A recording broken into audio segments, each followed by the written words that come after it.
million. That's what I say. We can't touch the shoes of our Tommy, Joseph and Scramala. As it was seen on our TV, a man with his death under a lady. He's not a stunting sheep, he just dancing the donkey. On the road, Clifton goes jogging, that would knock him down, we smarter than him. So my prime minister uses that $2 million gym. So he's time to go. About 3 years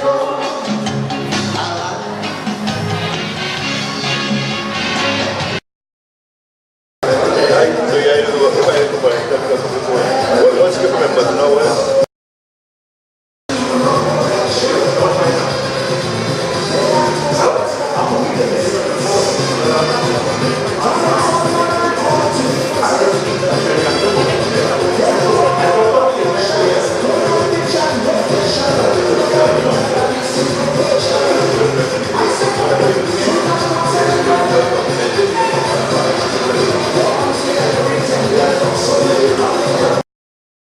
May we stand for the national anthem.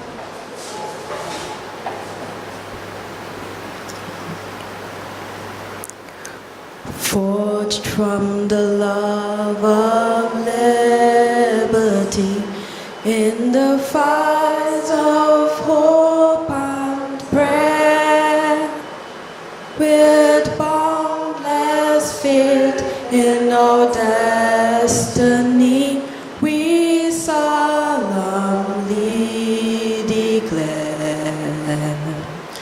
Side by side we stand, islands of the blue Caribbean seas, this our native land.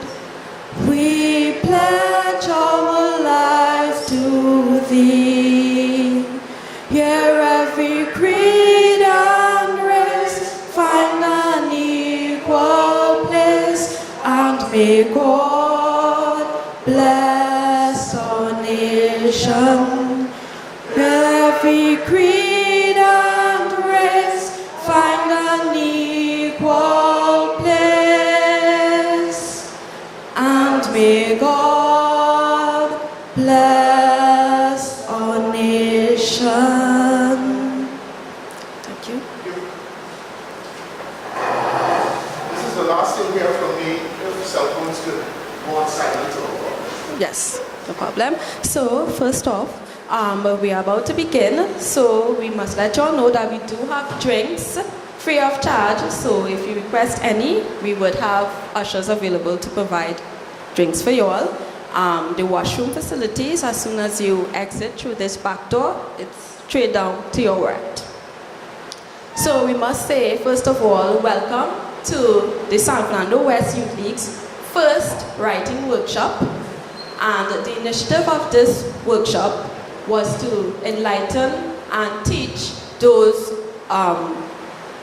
that is not taught in schools. So we decided to put together calypso writing, resume, as well as spoken word, because a lot of individuals are not taught these things in classrooms. So myself, Shadika Simmons, the chairman of this writing workshop, I decided, well, this would actually appeal to many individuals, and this is our culture, especially as we have our esteemed guest, Dr. Hollis, Liverpool, here today. So, yes, the turnout this morning, due to, the heavy rainfalls and stuff, we did get a lot of excuses, but I must commend those who are here for being here today, and we hope that this workshop will become an annual workshop, and we pray that the rest of it would be enlightening, and that the activities that we have carded would be very engaging. So I pray that everyone enjoys the workshop today. Thank you. So we are going to have our host, Amelia Daniel, taking it from here.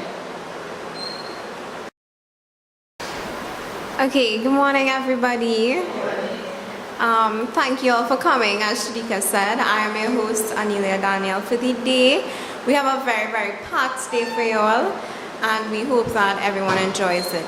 So, without further ado, we would welcome Dr. Hollis to Liverpool. This year marked the Calypsonian's 50th year in the arena with his song/address about child marriage learned from arithmetic. He believes that the Calypso tradition is entertaining people whilst letting them see issues and understand important things in the country at the same time. Dr. Hollis Urban Lester Liverpool was born on March 5, 1941.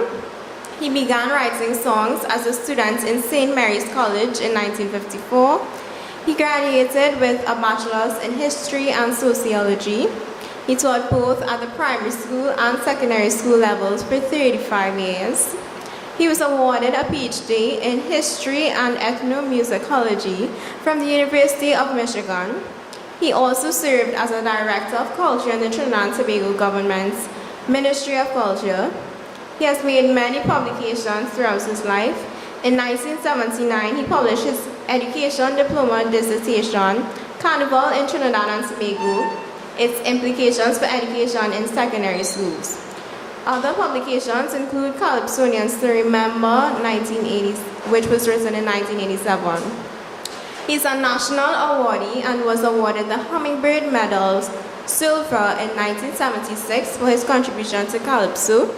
In speaking with Miss Carolyn Christie Correa, he stated, "You don't put audiences to sleep with big words and big ideas. The more seasoned Calypsonians knew how to sing on interesting themes and still maintain the Trinbagonian touch." So let's welcome Dr. Hollis Liverpool.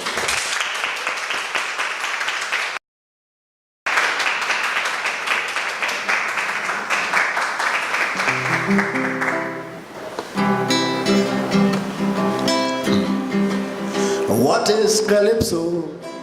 I'm sure you really don't know.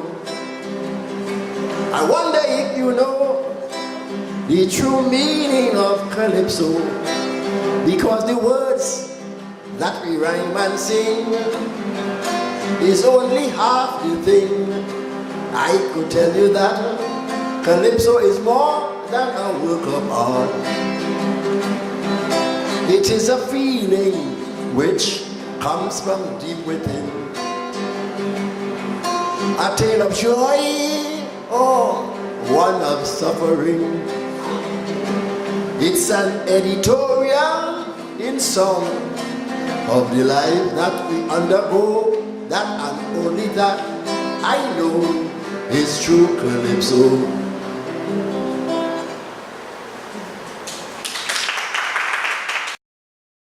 Madam Chairperson, ladies and gentlemen, it's a pleasure to be here.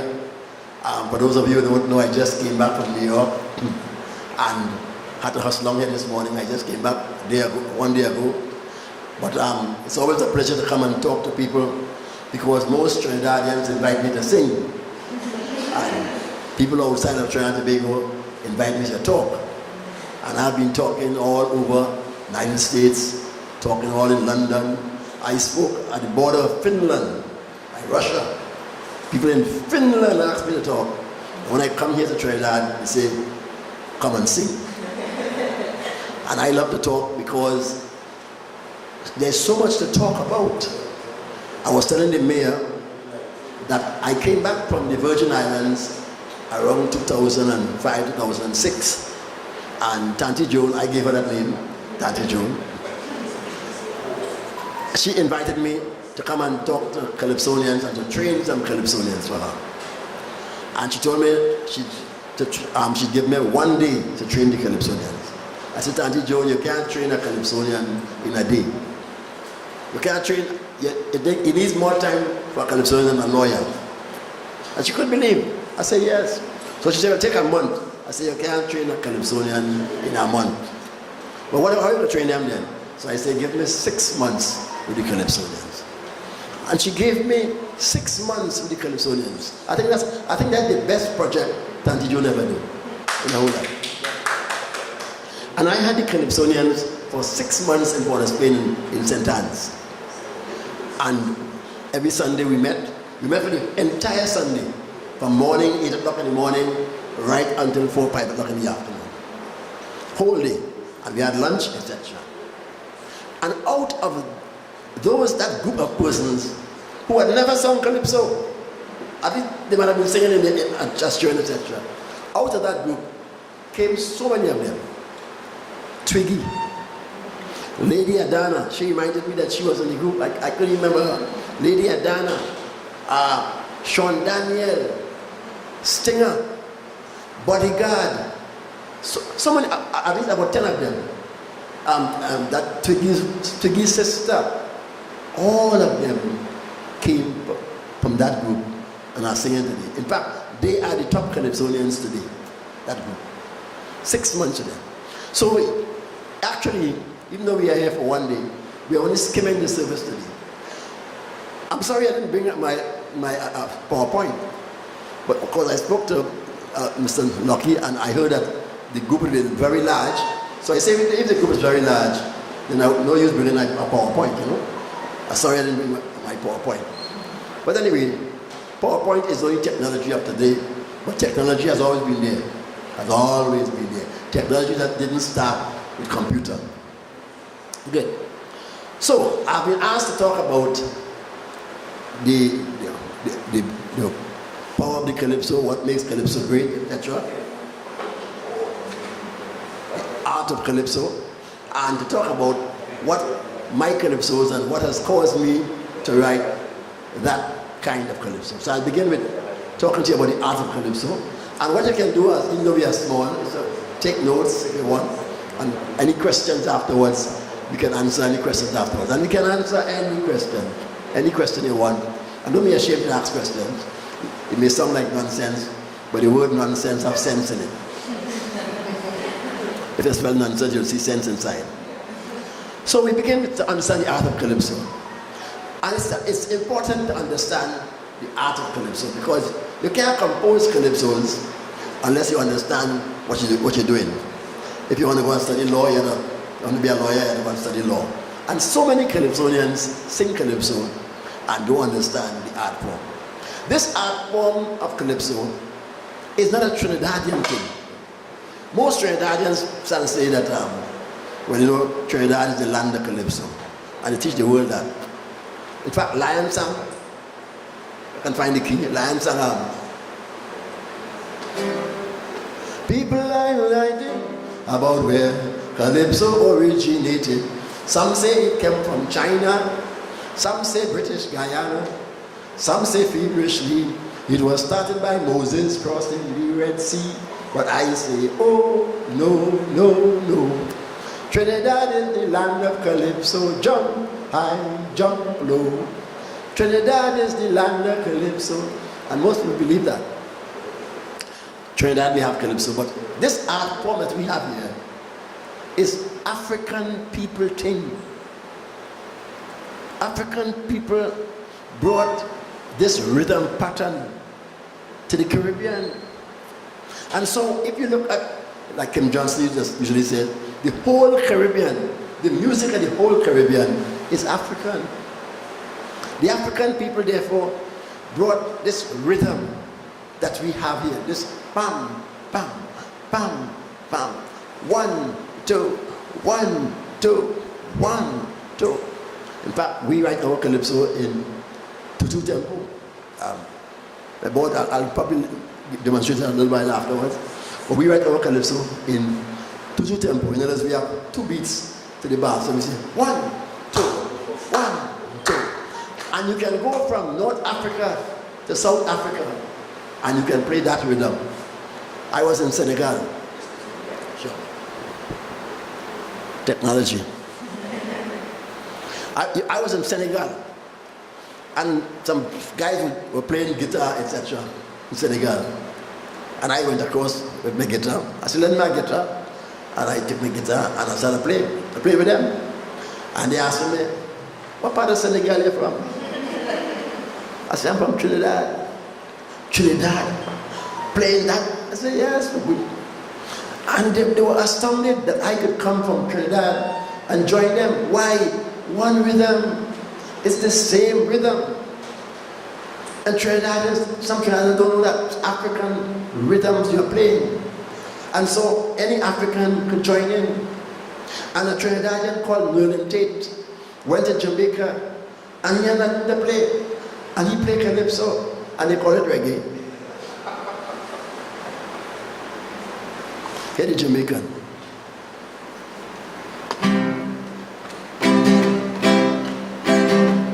This Jamaican.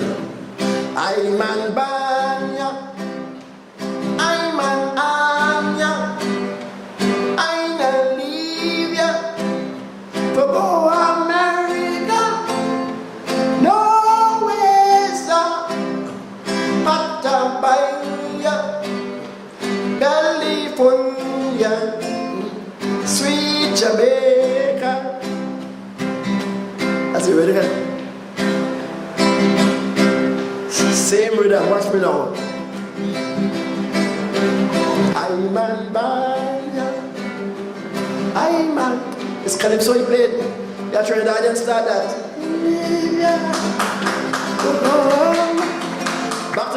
Back to him again. No. Back to calypso. Sweet Jamaica. The reggae is calypso. So what Merlin Tate did, Merlin Tate was a guitarist from Trinidad. And he went up there to Jamaica. And what he's playing is the talk. The music is pop, pop, pop, pop. So in African rhythms, what you get in African rhythms is that you have 10 people playing together. But even though 10 people are playing together, the pulse beat is the same. So while I play boom, 2, 1, 2, talk playing papa, papa, papa, and the man is jumping. But it's all people playing together, and you get one rhythm. That is the Africanism in the thing. So Merlin Tate was playing calypso. Merlin Tate didn't know that was ska and reggae. And Merlin Tate started the reggae in Jamaica. He died last year, by the way. Died last year. Unheralded by Trinidad. Trinidadians don't know. And he started the reggae there, playing the same rhythm. And if you go to a dance, I like what I used to go to dance when I was a younger man. I used to watch people dancing. We used to learn to dance. And when we go to dance, what we used to see, we used to see some people dancing duple rhythms and some people dancing triple rhythms. Watch, the dancing, young people dancing too. And the older people dancing too. They're dancing triple. So you get triple. And if I bring 5 drummers here, I can get a triple, I can get a top, I can get all. If I bring 8 drummers here, I'll get boom, boom, boom. Next drummer, bapa, bapa. Next drummer, papa, tapa, papa, tapa, papa. Next drummer, don't get papa, da, pa, pada, pa, pa, pada, da, da, pa. All kind of rhythms, and yet you get one rhythm. And that's the African people thing. So the calypso was brought here by African, I wish I shouldn't say the calypso. The calypso rhythm was brought here by Africans during enslavement. I don't have to go into, if I had time, I would show you how much things African people have brought. But one of the things African people brought is the calypso. I had a lecturer who said, the big people come here, and I don't know the children, it's big people come here, bringing so much.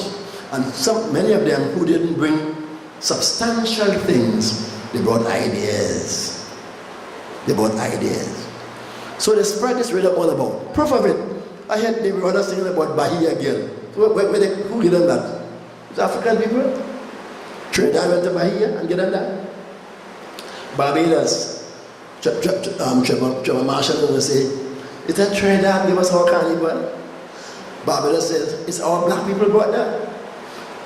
Jamaica, Louisiana, carnival. I was in Cuba once, and I was talking about carnival in Cuba, and a woman jumped and said, Mr. Liverpool, Dr. Liverpool, the biggest carnival is in Panama. I say, what?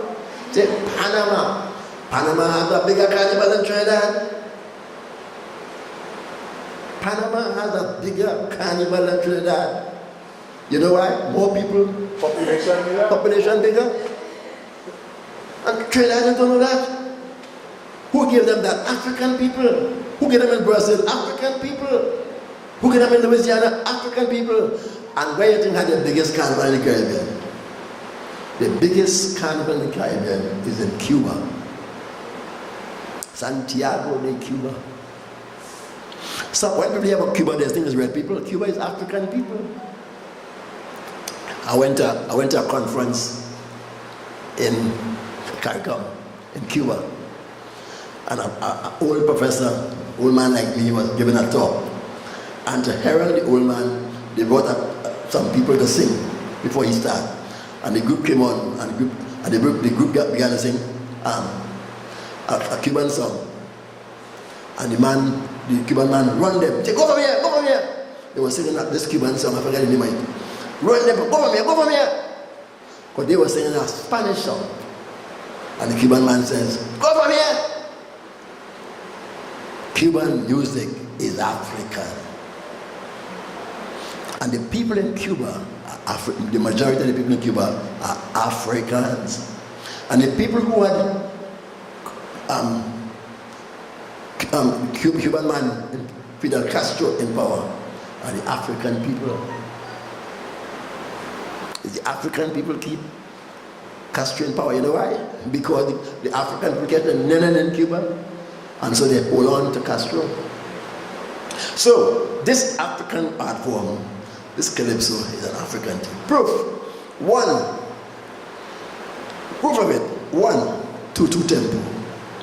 2, satirical music.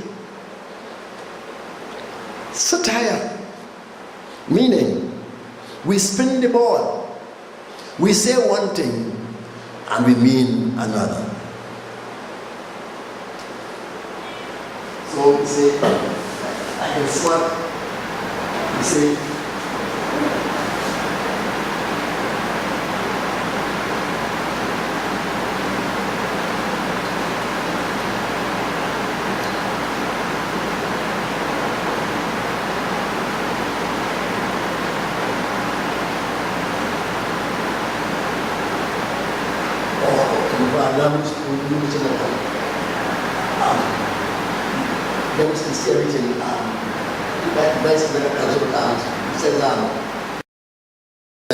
it was the rhythm. The second was the satire in the music. We use, the Englishman says satire. We say mama guy. I was given a talk once to some girls in Holy Convent, and they said, why we use mama guy and not papa guy? Because woman, you see mama guy, woman. So we spin the ball. So Ronnie Martin say, too much biting in sex, too much biting, especially in smut. Too much biting in sex, too much biting in sex. And how you spell sex? Well, what you actually mean is INSEX, insects. Satire. Spinning the ball. We say one thing and mean the next. The partner say, chambers done see, chambers done see, chambers done see what happening in the country. Satire. What he means is chambers, DUNCY. So we pun on the language. We use metaphors. We use alliteration. We use all the figures of speech to do what? To spin the ball. So the first lesson that you must have in Calypso, if you want to win a Calypso crown, or you want to be known in Calypso, or you want to win anything, put in satire. In other words, when people come to hear the beauty of Calypsos, they see this spinning. They see off break. They see leg break. They see your granny leg break so and turns into an off break. That is the Calypso. Look at the great Calypsonians. I can go until in the morning and show you that all the great Calypsonians spin the ball.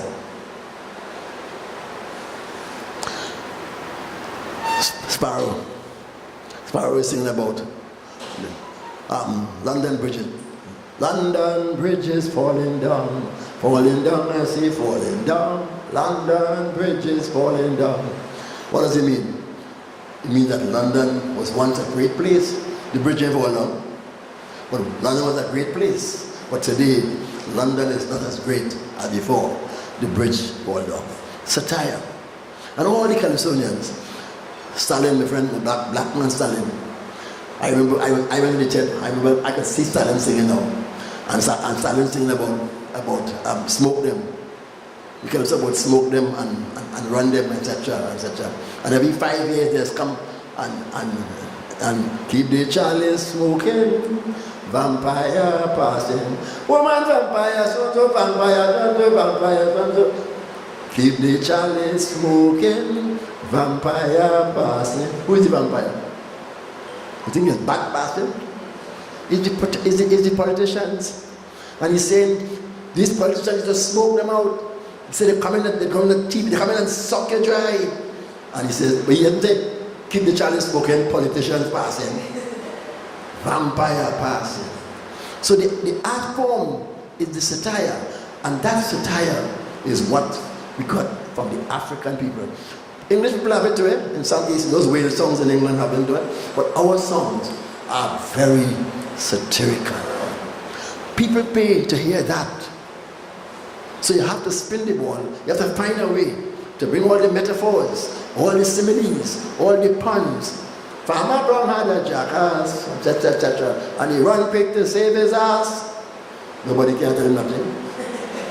He don't want the jackass that Farmer Brown had. That is the art form. Without that, you have no satire, your calypso drop. People say, let me go and suck an orange. When you have no satire in your calypso, people go and suck orange. Because let me go out by the bar and take a drink. What keeps it together is your satire. You have to find a way to bring those metaphors. Not only metaphors, I want to give a lecture called More Than a Metaphor. Not only metaphors, but all those figures of speech that change it, and nobody can know, and only you can know. Why only you can know? Because the calypso was not meant for tourists. I tell people that. The calypso was not meant for white people. The calypso came out of enslavement, where our enslaved people were singing to the enslaved brothers and sisters with whites around. Hear what they're singing. Oh master, you are so beautiful. What a nice nose you have. You know, white nose long and straight. What a nice nose you have, you jackass. And the white man dancing with him. White man dancing with him. Because he doesn't know. And so Africans made fun of whites on the plantation. That's where the downloading come from. The Africans making fun of whites. And out of that, you see the calypso. So, second thing therefore is satire. The third thing is call and response. David rather didn't start call and response, as some people believe. Call and response means that somebody gives a call and somebody gives the response. Amen. Amen. And if you have no response, you have no music. Oh, where the man with the hammer gone. Oh, where the man with the hammer gone. See, call, response. And the first set of calypsos played in Trinidad, was patois, and then in call and response. They're the Indians, the Juju Indians and Carnival, they still sing it. Call, response. So the early calypsos were call and response in patois. Why patois? Because that was the language of Trinidadians at the turn of the century, 19th century, 18 something. They sang patois. Call and response. Now, some British people also have call and response. Many Europeans have call and response. But our call and response is different. Here the difference between the Africans and the British call and response. We have what they call a sort of alliteration. We have a kind of a predominant kind of response where we change it. And we have phrasing. Example. Englishman. Oh, where the man with the hammer gone? Tell them where he gone. Oh, where the man with the hammer gone? Tell them where he gone. That's Englishman. African. Oh, where the man with the hammer gone? Oh, where the hammer gone? Tell me where the hammer gone. That's the African. The African has that overlaying, what you call it, an overlay on the call and response. Gypsy does it all the time. Always have an overlay, an extra thing. They keep the rhythm, but they always have that overlay. That's the African.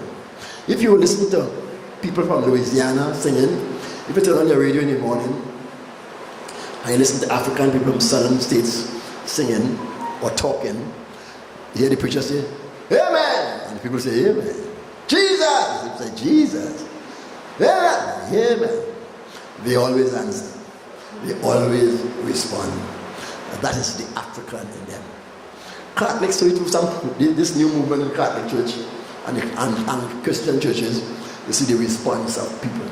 So, third thing about that music is that overlay, that call and response. The fourth thing is our praise and blame.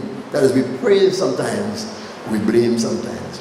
And if you read history, I've written a lot of books on that. If you read history, you'll see the praise and the blame of African music. No. And so, while we praise it sometimes, we blame it sometimes. So, all that makes the music African music. So the calypso is African music. But as it developed, it is going to develop in Trinidad, having come here enslaved, and with time it's going to change. Why will it change? Because culture changes. The African people will take on different things Trinidadian.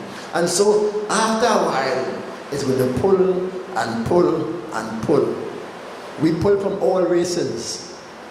Culture is something, if you study culture, one of my students that up in the we pull from all different races. If you look at what you ate this morning and how you came here, you'll see how much culture we have pulled. Trinidad don't make no car.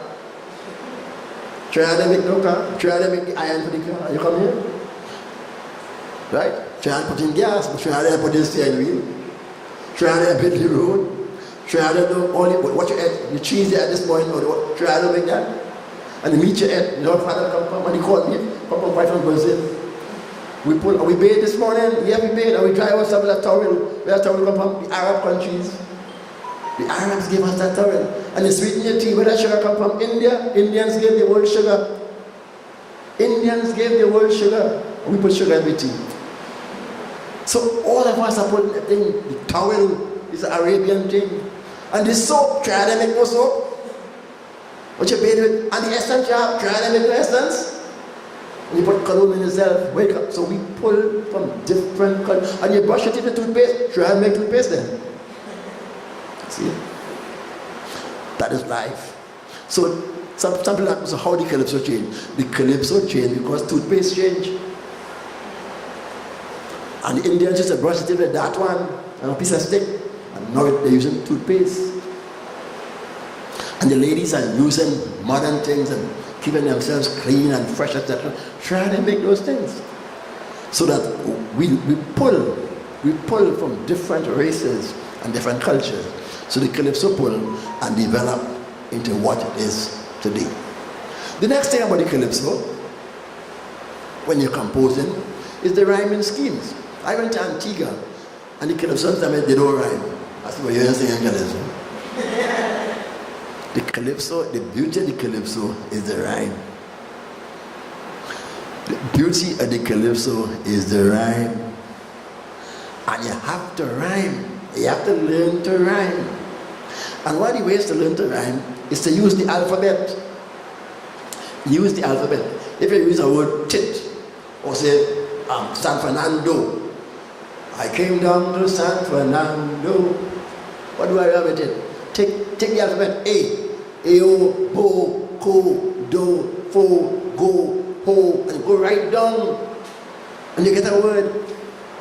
So use the alphabet from A to Z, and you get a word. But the word you get must make sense.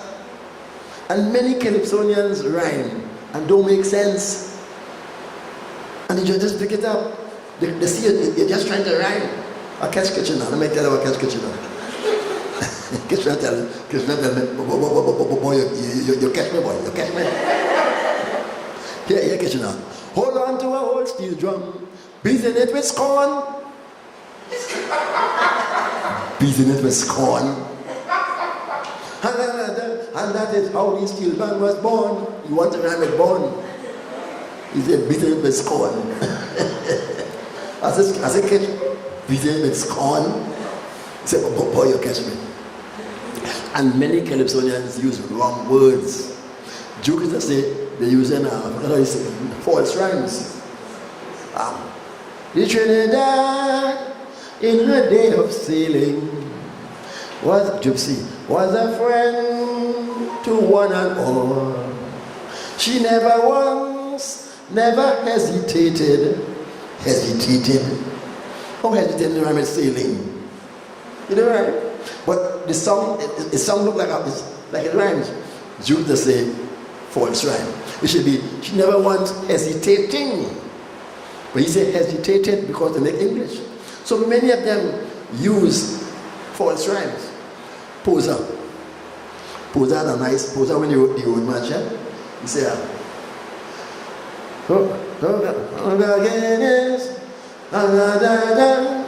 when you finish, smoke a Guinness or drink a Guinness. When you finish, drink a Guinness. But he tried to rhyme. And many of them do that, you know. He had one, a nice one where he gave me, where he says, smoke a wati. Smoke a wati. Find a party. Smoke a wati. I suppose, where's a wati? He said, me, you know. But he can't make words, you know. When they say they can't find a word, they just make words. So when you compose them, any kind of the art form, the beauty, we talk about the beauty of the art form, the beauty of the art form is to find a word that rhymes and makes sense. I remember once Kitch telling the boys in his tent, he says, if you use the word big, and you can't find a word to rhyme with big, use tremendous. If you rhyme so big, what going to rhyme with big boy? Take out big and put tremendous, because tremendous can rhyme with us and fuss and gus. Big hard to rhyme. Hard to find a word to rhyme with big unless you use fig. See? So you have to find the word to rhyme, and it must make sense. I came to Sando once, years ago. Teachers, father called, my name again was Alexander, died now. He was the Catholic Teachers Association, and he invited me to talk to teachers. Teachers had done composing calypsos, and the teachers composed, and they said, and I follow win the competition. Here we win the competition. Teacher, he sang on the English language. He said, this English language is sweet like a corned beef sandwich. Teachers, language, find a word, sandwich. It rhymes, but it doesn't make sense. Here, Mama in Savannah. Parents, warn your children, I'm telling thee, cause all about is homosex and lesbianity. Lesbianity. So many Calypsonians do that. They find words. And sometimes these words are added to our language. This boy, his name is Lloyd Merchant, inventor. The Wabin woman, I said, where you get it from? He said, that just comes to mind. The Wabin woman, he said, that comes to mind, Chalkdust. Because I said, where you get that word from? And he used the word Wabin woman. And after a while, people began to use that word. So Calypsonians have added that word to that. People are using the word now, dingole. Is Kitchener use that, you know? Is Kitchener use that word, dingole? And today we have added dingole to our colloquialisms. So many times the Calypsonians add words to the language. And that's how words have come about when we accept them. Once the society accepts them, they become part of the culture. So, rhyming schemes. How do we rhyme? And this I should really be talking this when I come to the second part about how I use my calypsos. We rhyme first line and second line. I came down the road and I met a toad. I came to San Fernando and met two pupils, you know. I came down here like a fighter and met Mr. Mayor. We sent first line and second line. That's how we rhyme. But we call those rhymes school children rhymes. School children rhymes. In other words, first and second, school children.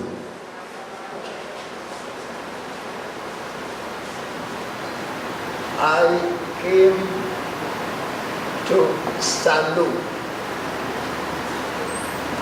and met girls. You know? It's a school children rhyme. Why? Because good calypsonians, they rhyme first and third and second and fourth. Some of the judges can't see it. So we say, I came to San Fernando. Inside the mayor's office.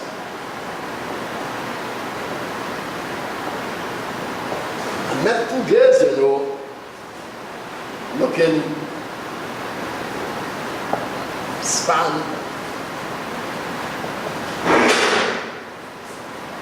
and rich or something like that. In other words, we rhyme here and here. So we rhyme first and second, third and fourth.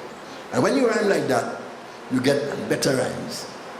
And then those of us who understand rhymes also, start to rhyme first and fourth, and second and third. The first line with the fourth line as the harder rhyme, and the second and third. Second sentence, second lines, and those are much harder rhymes. And judges like to hear those things. Then you have to search for it sometimes. The first and the fourth, the second and the third. And what you must do is listen to calypsos and see the rhyming schemes in the calypsos. Good. And that's all to show you the beauty of the calypsos. You must also understand, just like in the masquerade, that what the early calypsonians were doing was bringing about resistance music. In that, the early masqueraders were resistance players. Picture yourself in San Fernando in the days of enslavement. You have no trade unions. You have no political parties. So what did you do? People found a voice to resist the elites and the colonials through the voice, the song. And the song was used as part of resistance. Most of the masquerades, the Juju and all those masquerades, were resistance masquerades. Resistance. If you look at the devil masquerade and using all the molasses devil, jab molasses is molasses devil. Le diable is a devil. But the patrol in them they say jab. They don't say le diable as the French. They say jab. And so jab molasses means molasses devil. What are they doing? They're taking the sugar that made the molasses and flaunt themselves. They are saying that I made this sugar, I made this molasses, but I didn't get paid for it. So that what they do, they bathe themselves with it. They bathe themselves and play carnival day. All as part of resistance to attack whites. I can't attack a white man with a gun. I can't hit him. If you hit a white man, you're dead. Punishment in slavery for hitting a white man was death, you know. But I joke, in the southern states, if you peep at a white woman, that was death. Peeping, I ain't talking about lashing white woman, peeping at her is death. So Africans in Louisiana learned to keep their head down. White woman passing, because she might go and say, you peeped at me. Especially when they're going up on the horse and see the legs on the top of the horse and do so. Because if she only saw her underclothes, he's a dead man. They roast you alive. They roast you alive, they lynch you. So all of them learned to keep their head down. Our children long boys do so.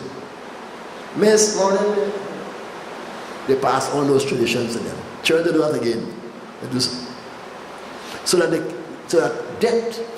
So how do you resist? Calypso.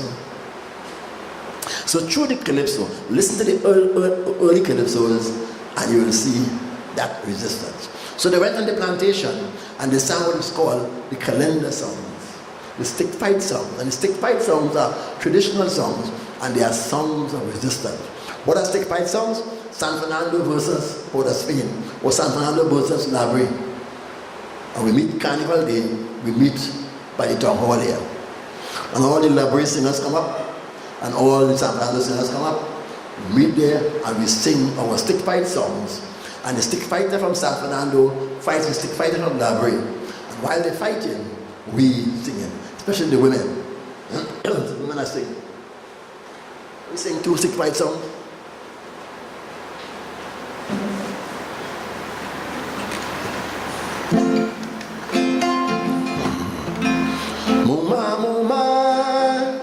Yes, I'm in the grave already. Yes, I'm in the grave already. Buy a kerchief and bang up your belly.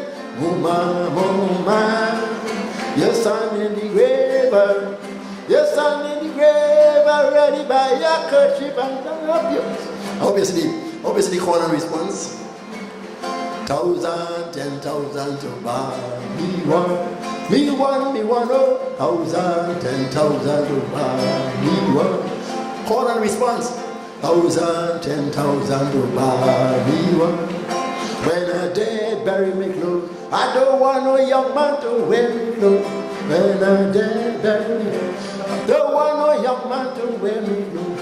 When I dead, bury me close. I don't want no young man to wear me close. When I dead, bury me close. I don't want no young man to wear me. See, call and response. That's the early calypso. Who is giving this? The man who is the chanter, they call him the chanter. The man who is chanting as the calypsonian. And the people are answering. You know, Douglas sang that a few years ago. Douglas. And people believe Douglas composed that. Douglas sang it, and the fellow who sang what he was. The dogs, who keep the dogs. He sang like dogs now. He recorded that when I did bury me. He make money for so. Because people believe that Douglas composed that. That was sung on the plan. That's a stick fight song. And it's, you see, call and response. And all those stick fight songs you can see the traditional resistance. When I'm dead, bury me. I don't want this man to wear me clothes. I know when I die, you'll get the next man or next boyfriend. But I don't want him to wear my clothes. 1,000, 10,000 to buy me one. In other words, it takes 10,000 men to block me when I come down Carnival Day. And all those are stick fight songs. You see the pomp, the glory. You see the pomp of the stick fighter, the dominance of the stick fighter. And we continue that tradition. And many Calypsonians still continue that tradition, that stick fight tradition. Crow, crow. I will cut off she hand. Crow, crow, I cut off nobody's hand. It's a stick fight tradition. Kitchen out. This bull in me hand. I go kill a steel band man. Kitchen killing nobody. But there's a stick fight tradition that says, I will kill you. I will beat you. Send it to this Sparrow. Send it in the royal jail. I will make a jail for you. And all those are songs following the stick fight tradition. So you can make a calypso saying, I will kill the mayor. I'm going to beat the mayor. But you are beating no mayor. If the mayor of clean up San Fernando, I will beat him, you know. So we follow the stick fight tradition. The mayor know you are beating nobody. But that's how we sing. And many of us keep that stick fight tradition. If the mayor passes here, Carnival, they have a busting tail. You are fighting over mayor. So I understand, again in Antigua this year, the Prime Minister of Antigua brings she up in court. The Prime Minister of Antigua bring up a calypso this year. Because the girl said, Carnival Day, watch out for me, I'm coming for you. I'm going to lick you down, I'm going to beat you, etc. He brings you up, because he doesn't understand the tradition. And many of us still keep that. So the Calypso therefore went into the stick fight tradition, and from the stick fight tradition, in the plantations, we brought it into the tents. The tents arose very late. The tents came in, Calypso tents came in, after people brought the Calypso from the plantation into the cover tents. Bamboo tents, thatch tents. So that up to this day, we use the word Calypso tent. We sing in neon-lit halls and big halls, and we say Calypso tents. Why? Because the Calypsonians went away during World War I, 1914, 1918, and they saw business. And they came back and tried and say, hey, but we can make some money from that. And a fellow called Railway Douglas from San Fernando, Railway Douglas from San Fernando. They call him Railway Douglas because he worked in the railway. He stole some tarpaulins from the railway and he put up a tent and he encouraged people to come. And he didn't give nice seats like this. He put bamboo seats, make seats out of bamboo. We couldn't afford that. And he had no electric light. He had bull de flame, what they call them bull de flame, them flambeau. And he started the Calypso tents. And by the next year, by 1920, 21, 22, Port of Spain and San Fernando tents to it, flooded with Calypso tents. San Fernando, Sandy Grande, Arima, and Port of Spain. And people came to hear them in the tents. And who came? Penny and cent, and 3 cents, and 4 cents, and 5 cents to listen to Calypsos. So up to this day, we have that tradition. You're paying $100 now and $200 now. Well, tents started with a penny and a cent. And who came in the tents? The rich, the upper class people. Why? They came to hear the news of the day. So whatever happened in the day, Calypsonians sang it in the night. What kind of songs they were singing? They were singing these 16-bar calypsos. Music is written in bars.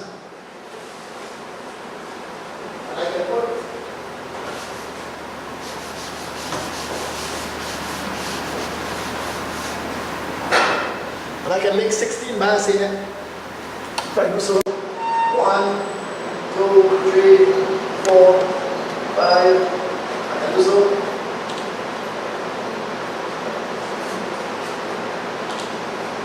Watch out.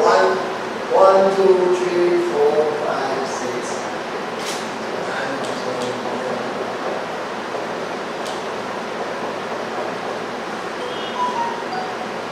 Like I put 2 notes here, I put 1 note here, I put 2 notes here, I can do so. I can do so. What I do so, a whole note. What I do so, I put 4 here. No musicians feel that music hard. Musicians, I can't learn that. Musicians, even Mr. Lucky is a musician also. They just make people feel that music hard. So when you go to them and say, "Me $500 for a song to write that song," because you know music, but music easier than maths. Literature and so. I went to Cuba and sing literature and so. Reading music. Who teach them? From small. But here we don't teach people music in school. French and Spanish and Latin. So they come out, Calypso, and they can't know music because nobody teach them. They're embarrassed. I was embarrassed. Wait till I was embarrassed. I was embarrassed in Michigan, you know. Lucky, I was very embarrassed. Hear me. I joined the class at my musicology. And the woman put some music on the board. The lecturer. And the lecturer said, let's read. I said, whoo. And everybody read it. Pa-da-da-da-da-da-da-da-da. And I time I reach pa-da-da, they reach pa-da-da, they got down already in front of me. I can't read music so fast. I said, wee.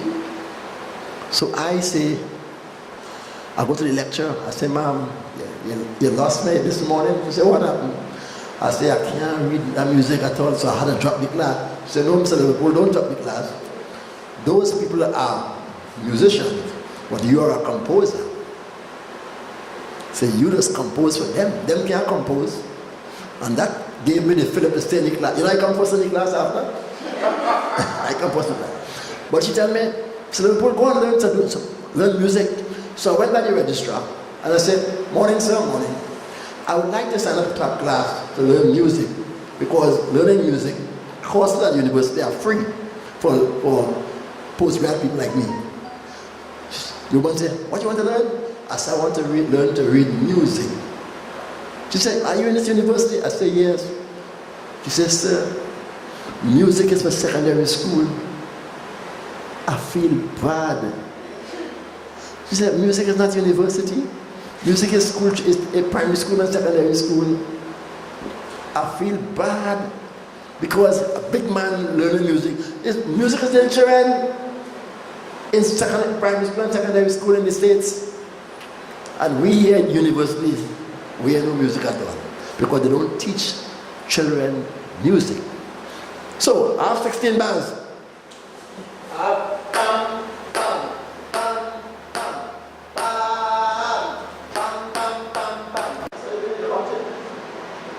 No, I have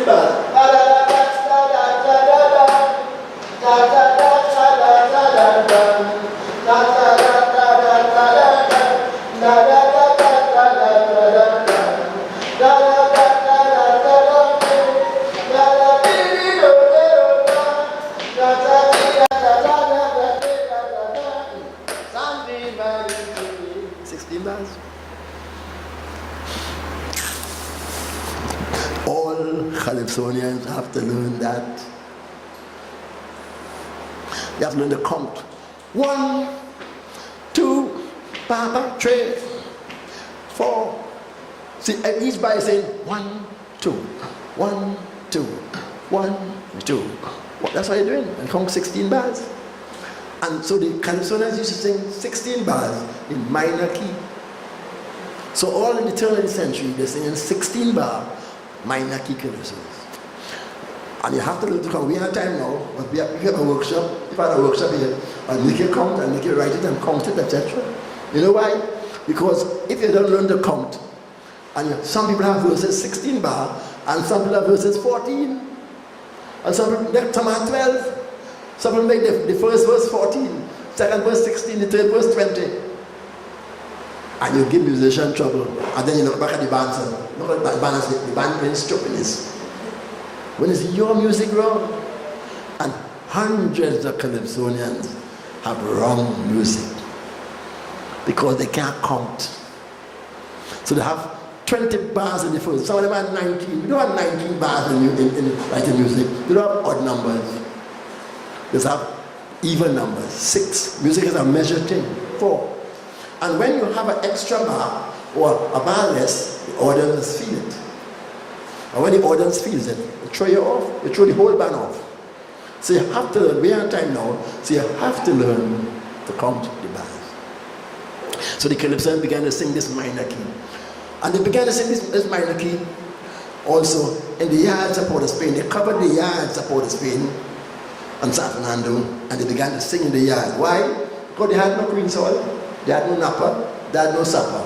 So what they did, they covered the yards, and people went into the yards and listened to them. So the Calypso came into the yards, from the plantation into the yards, and after they covered the yard, the tents. So the covered yard became a Calypso tent. The yards are important. Why the yards are important? This boy tried to bring back a yard this year, and could him come back a whole yard. Mass Camp tried to start with a yard. I always want to bring a yard myself. The old time yard. Look at the old time yard. Tanty roasting breadfruit. Tanty roasting breadfruit down there. Mr. John selling around there. They used to make their own rum, you know. I hope you all know that. Trinidadians made their own rum. You all know that? That white rum, what do you call it? That's a bless and them thing.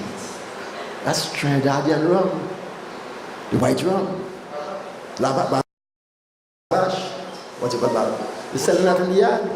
So in the yard, I could go and get beer. Buy a beer, and I get like the Amerindian made beer. The Amerindian made beer till they be drinking Caribbean. We ain't know why they call it Caribbean. Is the Caribbeans make beer? It is the Caribbeans here, the Amerindians here made beer. Not you think it's Caribbean make beer? It's the Amerindians who made so smart they are, but Caribbean. It's the Caribs who made the beer. They made it out of corn. They chopped the corn and spit it out in a big bucket, and it turned into beer. Try it. They chop the corn, split it in a bucket, let it ferment. Beer is fermented. It sounds nasty, but it's beer. And that's how they make, because the tylen in the saliva changes it into beer. Try it and see. Take cassava, the same thing. They make beer with the cassava, they ferment it and make beer. Once you grind and leave it there like rotten, it's to turn the beer. And we might frown our face at beer and drink wine. Wine is fermented fruit. The same thing. We drinking nastiness. White wine is fermented wine. Good. That's all. So come back. So they sell these 16 bars in the yards. And in the yard, you could get bacon. We did not do doubles in them days. Indians didn't come yet. So bake, even the Indians came, they didn't sell in the yards. Bake rose breadfruit, wine, rum, white rum, and a woman like Lanty peas in the yard.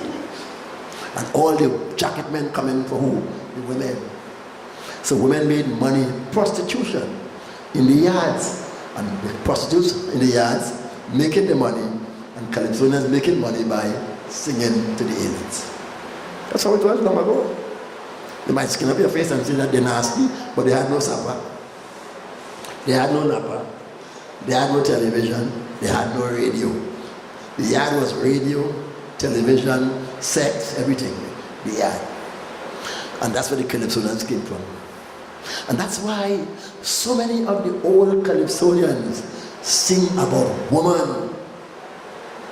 And you say, why do they always sing about woman? Because that's where they come from. They know nothing about economics. They know nothing about mayor. They know nothing about constitution. They know nothing about independence. They know about woman. So they sang about woman. Gloria, Tanti, this, Agatha, Teresa, I love you, all kind of thing, all the old songs. Woman. And don't think they're disrespecting woman there. That's what they know about. So look at the old Calypsonians. You see a lot of songs on women. Because that what they sang, their experiences. So the Calypso went into the yard.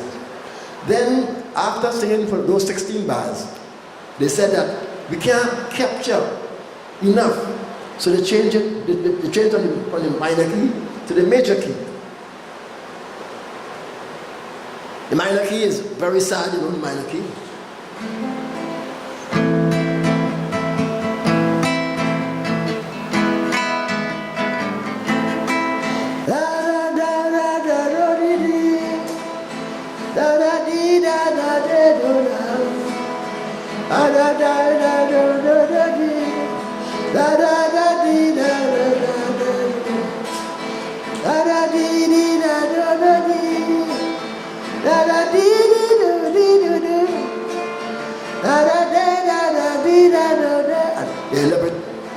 Sunday morning day.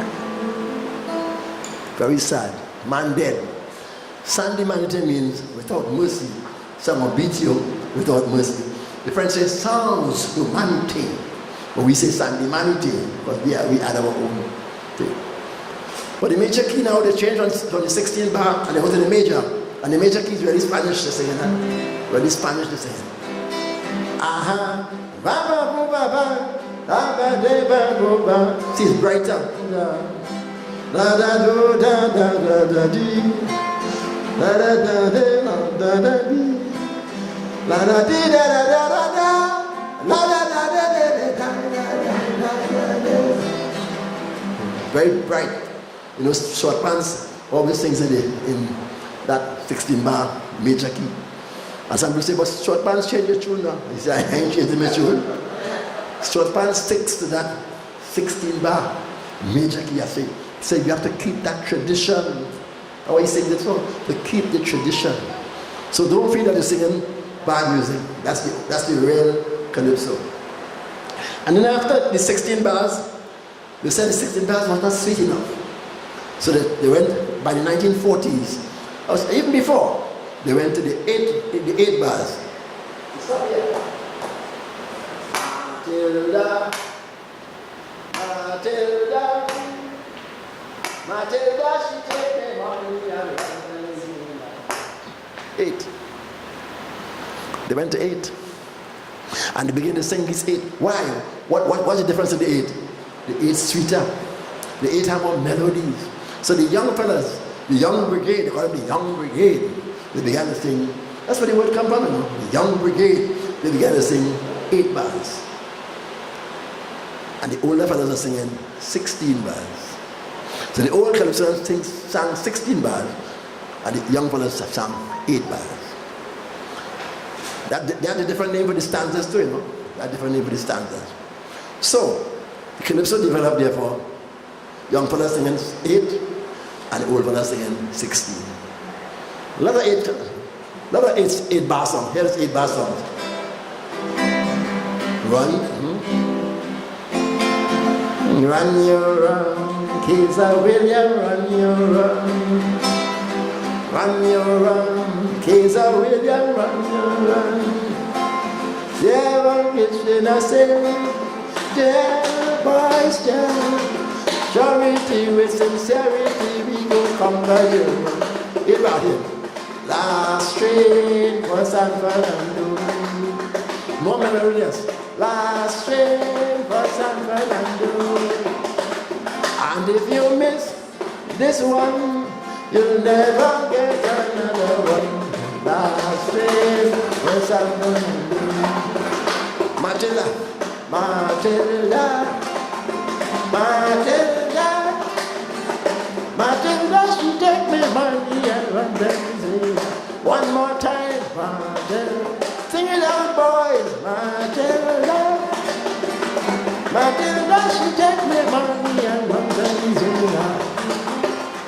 So, that's the Calypso. Now, I don't know if you see something. The Calypso had no chorus. Had no chorus. The Calypso was either 16 bar verse or 8 bar. So the fellas now after they practice and they practice, they make the 8 bar the chorus, they make the 16 bar the verse, and they make the 8 bars the chorus. Up to 1951, Blakey singing, no chorus. Yeah, Blakey. It was a bacchanal, Tuesday carnival, fight for soul with invaders and Tokyo. And when the 2 band clash, mama yo, if you see cutlass, never me again to jump up in a steel band in Porter's State. Get the chorus. Ba ba da ba ba ba ba ba ba da ba. That's the chorus. Ba ba boom, ba ba de be bo bo bo.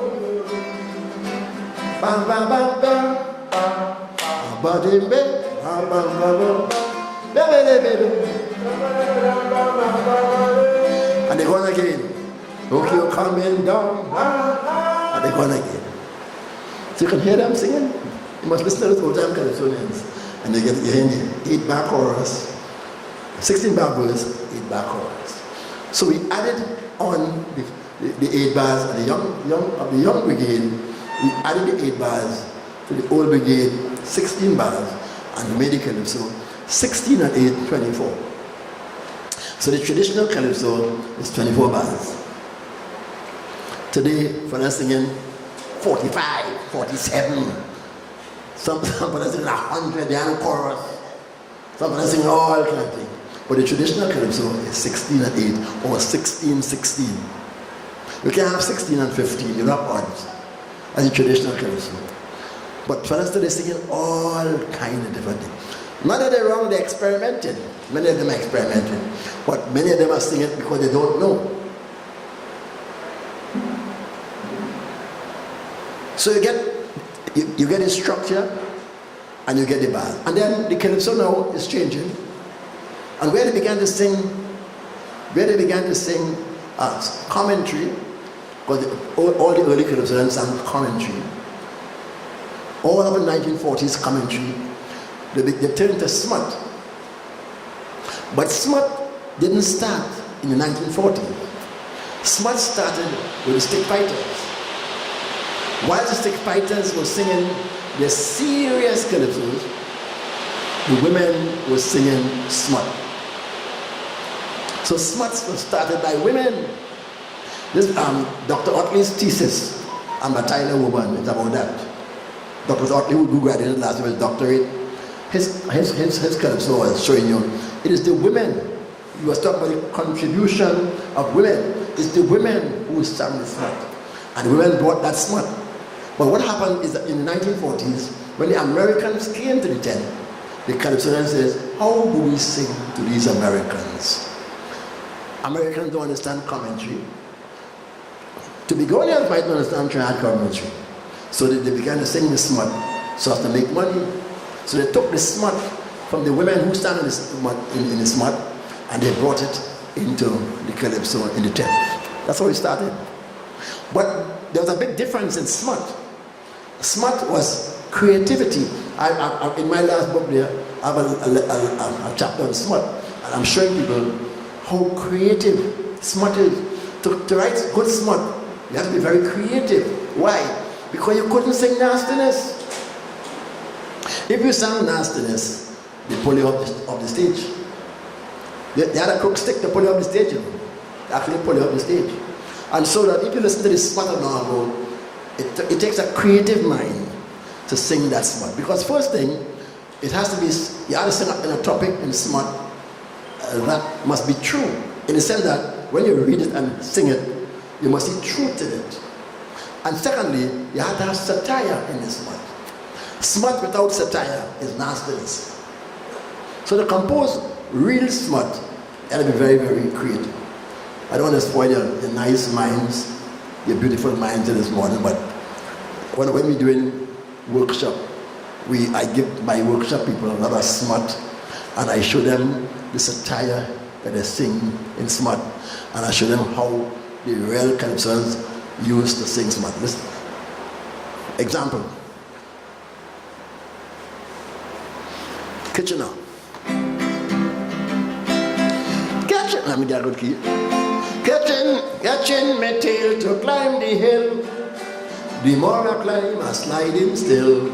My body run down for a week. Yet I trying to reach the mountain peak. Mount Olga is a mountain I climbing a rima. Mount Olga is a mountain I climbing a rima. Clean. Nobody could tell me singing nastiness. And that is the beauty of smut. And sometimes you go home. The beauty of smut is when you go home, sometimes you say, I know how to catch it. According to how mature you are.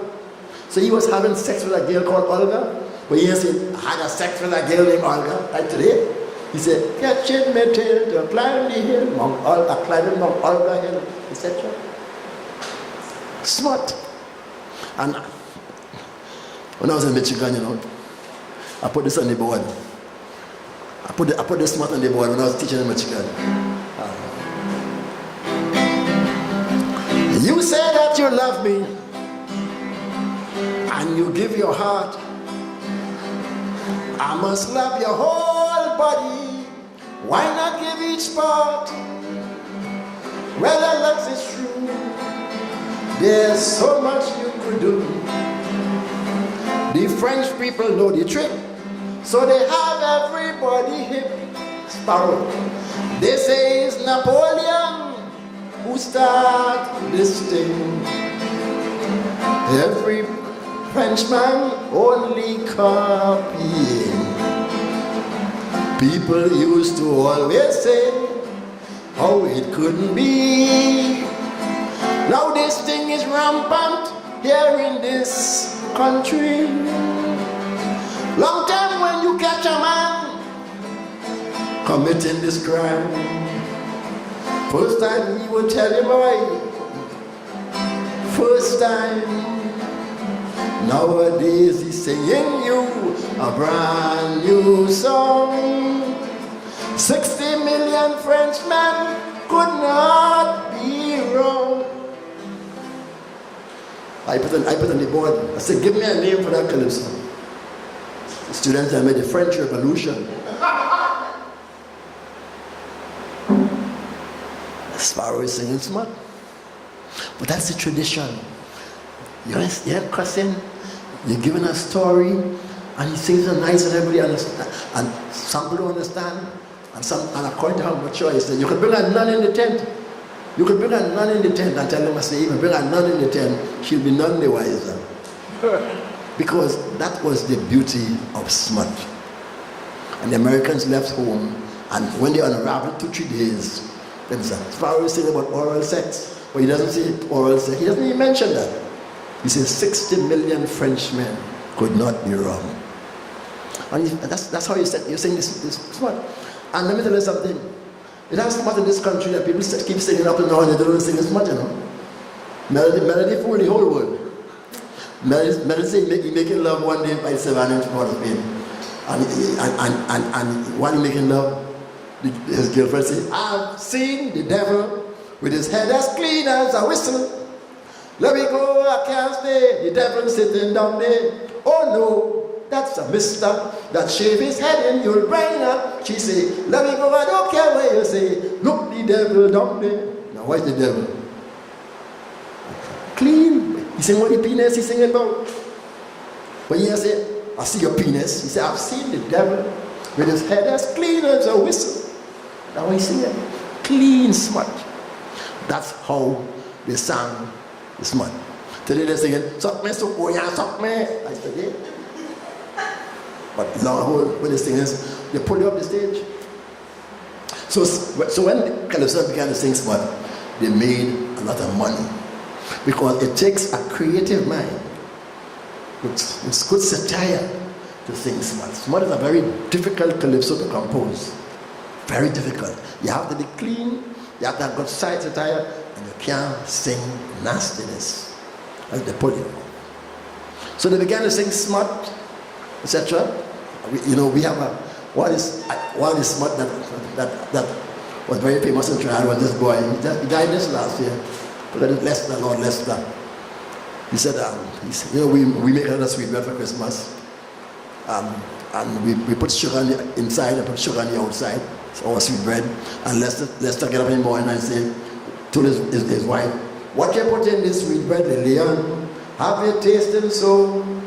What you put in this sweet bread, Lillian? Darling, I want to know. In the morning when I wake, before Lillian wash her face, first thing that I want is a piece of Lillian sweet bread to taste. Very clean. Christmas time, you eating sweet bread. I tell your wife, you put something in this sweet bread. Good. So we brought a lot of smut. And we not only brought smut, they begin to sing what you guys like to call woman bacchanal. What kind of woman bacchanal in the calypso? So we had smut, we had commentary, we had humor. Calypso has sung with a humor. Why? In the tent, it was humor. It's okay. The tent was very humor. In other words, if you want your calypso to go over, you have to sing humor. You have to make people laugh. The Englishman have a word for it. The Englishman say catharsis. Catharsis. In other words, you must make people forget their worries and come and sing smut. Shorty sing some. I can't repeat them. Shorty sing some real nasty smut. Before Shorty died, Before Shorty died, let me sing this. Let me tell you this story. I went to see Shorty. Shorty, I went to see him in Belmont. He was living in Belmont. And before he died, I went to see him. And the last thing he told me, he said, Chalky boy, I'm tired. And so death was coming on. And here what Shorty tell me. He said, Chalky, them smutters sing. I don't want my children to hear them. Somebody to cry about it, somebody to cry, Tell me that. He said, them set of smutters sing. I don't want my children to hear them. Try and don't let my children hear them. Going to God. And he begin to meditate about what he has done. And he begged me hard. Try and don't let my children hear them smut. Something to think about. So he realized that he had done the old man upstairs an injustice. He said, I sing some, and Shorty sings some nasty smut, And Tell me that, because he broke the laws. Smut is not nastiness. You have to be clean in smut. You have to have leg break and off break in smut. So if you're trying to make a smut, you have to make it clean. People will see the smut in the next day. And there are many smut like that. I don't have time to give you examples. So smut came in the tent. And after smut came in the tent, we went on to do the Legos. The Legos of the day. The road marches of the day. Lego. Marshall Montano is starting a road march. The Legos of the day was, the first Lego was 1919. 1919 people jump up and put the speed. They call them the Lego. Let yourself go. They call them, here the Lego. And they go. I was the road march. And they call them the road march. Kitchener sang it's Kitchener who got the road march. 1946, Kitchener called it the road march because people used to be chipping. They're walking on the road. And they're on music. And they put giving on the music. So Kitchener said, that's the road march. 1946. So, what kind of calypso you have now? You have woman bacchanal, you have road march, you have smut, you have commentary, political commentary, social commentary. You have all this in calypso, all different types. And calypsonists began to become experts in their area. So some fellas like Blakey was singing certain kind of songs. And some fellas like Bama and them singing commentary. And some fellas singing smut. And some fellas became great smut men. When they come in the tent, they say, he's a smut man.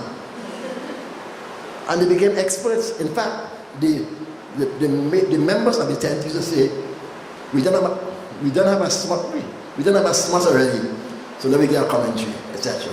So in the calypso, it is all different types of calypsos. But I hope you see that what the calypsos are doing is bringing the culture of the country to the people. They are unraveling the culture of the country to the people in all different areas. The calypso, therefore, is a very serious art form. People didn't jump in the calypso to make money, as many fellas doing today. If you jump in the calypso to make money, you ain't gonna do it. And if you know what calypso sang for in the days, let me give you an example. When I began to sing calypso in 1967, my first salary was big. You tell me, Chuck, you make plenty money this week? $15 was my first salary. And government fired me. The government trying to dismiss me because I made $15 extra for my teacher's salary. My teacher's salary was $68, and I made $15 extra, and they fired me. $15, 1-5. And we used to make $10 a week, $15, $12 a week. And I made plenty money because we were charging, in those days, we were charging 50 cents and 25 cents to come in the tent.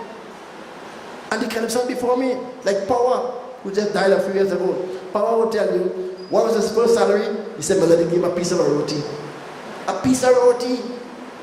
He sang for a whole night for a piece of roti. And Pretender wrote this in his books. He said, we spent the whole weekend up in Arima up there, whole weekend singing. And they come down by train. When they were looking for the Spain, executor watch him and say, pretty? He said, the man makes 60 cents, eh? He said, I know he has 60 cents in the pocket. I said, well, I get 10 cents today. Executor watch him and say, pretty? Look at that, look in that bag there, you'll see some orange. Take 3 of the orange. That was his salary for the weekend. Take 3 orange. And when you take all these 3 orange, executor them, take the navel orange. Say, you get well paid, eh? You get navel orange, eh? Navel orange was a bigger kind of orange than the ordinary orange. So today Marshall Montano got $40,000 as a young kings. We got, in those days, we were getting, when Marshall Montano won $40,000, we were getting $1,000. Juke, people, I said, we work on a juke. Juke, all the money you make, juke win 4 crowns, get $4,000. $1,000 for the crown. And people say, juke, all the money you make. Marshall Montano made $13 million last year in Montano show. What do you hear what I say?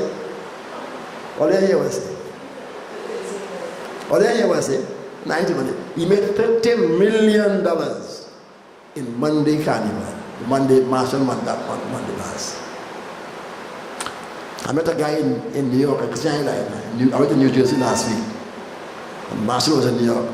And fella said, why did I bring Marshall? He said, boy, I would like to bring Marshall, but I can't pay him. Fella said so. He said, you want Marshall as charge? You want Marshall as charge? Marshall charge in US, yeah? He starts at $50,000 US dollars. US he starts. And that's a sing a song, eh? That's a sing a song, 1, 2 songs. Yeah, I ain't talking about no show, eh? That's a sing a song. And Calypsonian Lango sang for 3 Orange. So the art form must move. So, and people paid penny and 3 cents, and today they're paying $100. So the calypso, therefore, is a very serious art form with verse and chorus. Finally, therefore, juke, take juke. So juke sang, and we sing about all different types of people. Apartheid, juke sang about apartheid, etc. And that was one of his last calypsos on apartheid. When he sang what's happening in South Africa. So we sing about not only Trinidad and Tobago, we sing about what's happening in Africa, what happened next year you'll hear calypso and Trump, etc. And they will sing up all the art forms. But what we're doing, we examine issues, and all the things in Hamburg Trinidadians, we sing them in the calypso. So if you are entering into the calypso, know that you are taking part in an African art form, a very serious art form. You're singing calypso not for yourself, but you are painting history and you're examining issues. And unless you understand this, a lot of people don't understand this seriousness of it. So it's not something just kind of with it. You have to understand the art form. And if I had time, perhaps if I come back here, I would like to have a workshop, having understood the calypso. Let's put down the calypso, count the bars, check the melodies. Are you in the minor key? Are you in the major key? For example, the minor key is very sad. Very minor key. I'm a slave from a land so far. I was born and I was brought here from Africa. Well, it was licks like fire from the white slave master every day. I done 1 minute. And it took weeks and weeks to cross the sea, to reach to the West Indies. Then they made you work, that I work so hard each day. And then I toil. You can see the slave actually toiling. I'm crying. That's the slave crying, yeah, you know. There's a slave dying.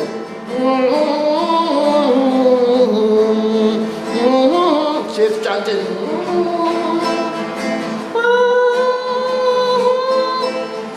Oh Lord, I wanna be free. That's the chant of the slave. See? Beautiful, eh? You think Shakespeare can compose that?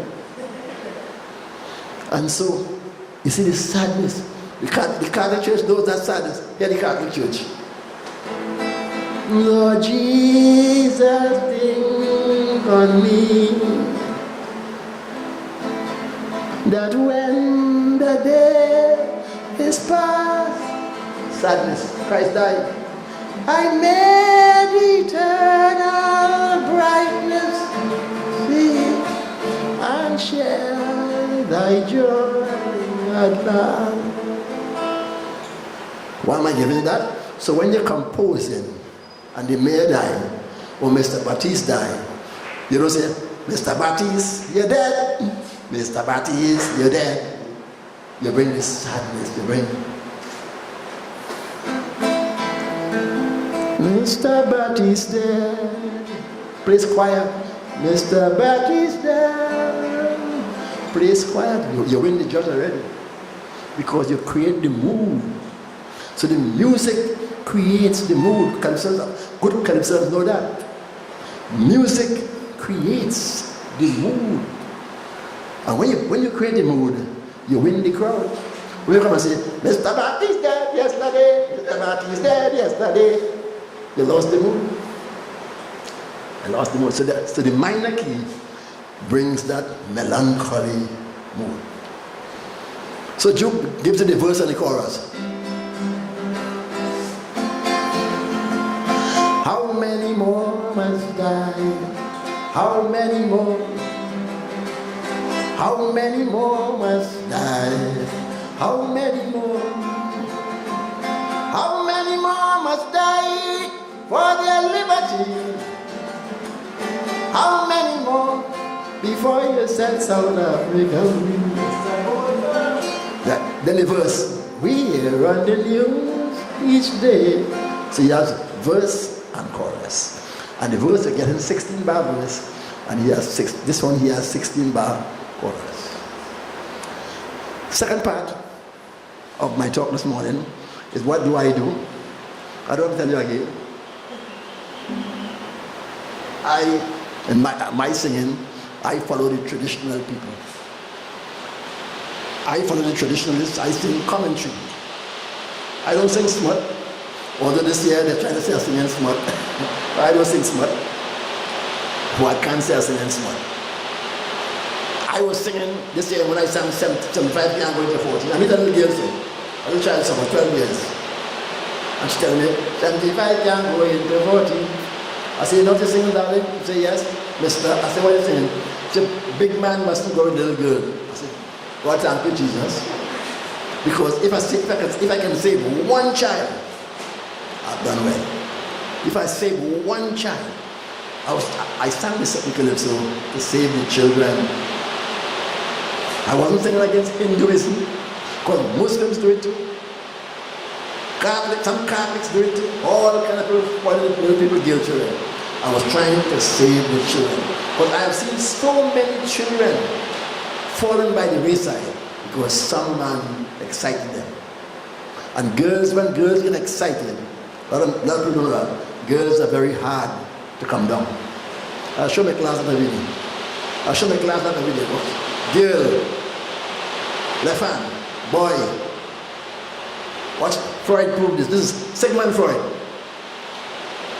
Girl, boy. Sigmund Freud says, look.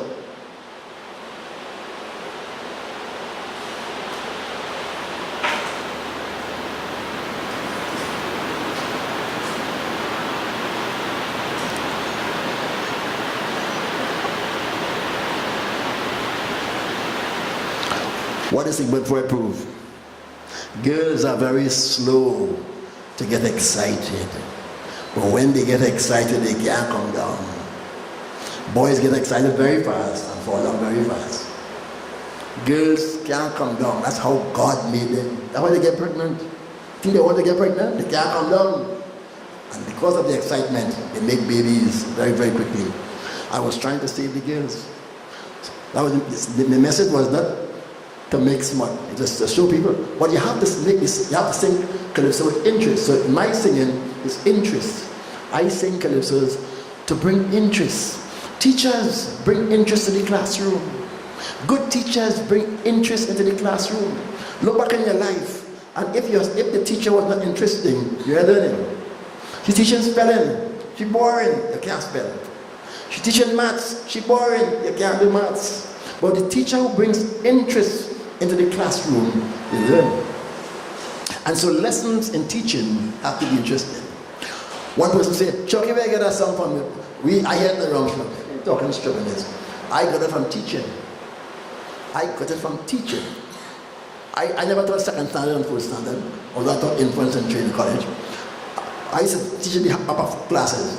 But when I go down to standard 2, and standard 1, and standard 3, I say to the teachers, 10 into 4, cannot. 10 into 4, 10 can't go into 4. 10 into 4, 5, 10 can't go into 5. Teaching the children to deny. That's how teachers do. 17 into 10, 75 into 10, cannot. 75 into 1, cannot. 75 into 10, cannot. Put the next note. 75 into 100, 1. Teachers, that's how teachers taught division in the classroom. That's why I read from. So I use that, my experiences, to bring the interest into the classroom, to tell the Hindus and whoever doing it that I could have said, if I was in England, I would have said, it is not biologically well For a 75-year-old man to marry a 14-year-old girl, that's England. Trinidad, if I say Trinidad, boring. So you have to bring interest into Calypso. And the interest in the Calypso is 75, can't go into 40. You hear cussing? But people understand. So I tried, in all my Calypsos, I bring interest. The second thing in my Calypsos, I try to bring, and you have no question time? You have time? Yeah? All right, let me stop. Let keep going. I try to bring Africanisms into my Calypso. I'm a proud African man, and I'm not ashamed to be an African man. So I still invite for emancipation, lectures, etc. And I'm proud of Africa because I know what Africa is all about. I have a master's degree in African history. I did my master's degree, one of my master's degrees in African history, so I understand Africa. I studied the whole of Africa. When I was doing my master's, the lecturer told me I studied, I said I was doing West Africa. He said, no, you're doing the whole of Africa. I said, you know how big that is? He said, this is Michigan, you have to do the whole of Africa. So I did West African history, South African history, North African history, so I understand Africa, and I understand what whites did to Africa. If I tell you what whites did to Africans, you run. Whites made Africans in Trinidad eat the number 2. How many people know that? They make them two in a plate and eat it. Oh, you're bad, eat that. Go eat it now. They beat them to death. Whites made women in Trinidad, they dig a hole for the bellies when they're pregnant, put them in a hole, and put cane juice on their head and make ants eat by them up. People don't understand. And people say, what Africans. So I understand what African people contributed. And I understand what Africans did to us in language. We are Africans to a large extent. Why? Because we speak the Yoruba language up to this day. You want to hear Yoruba? Hear Yoruba.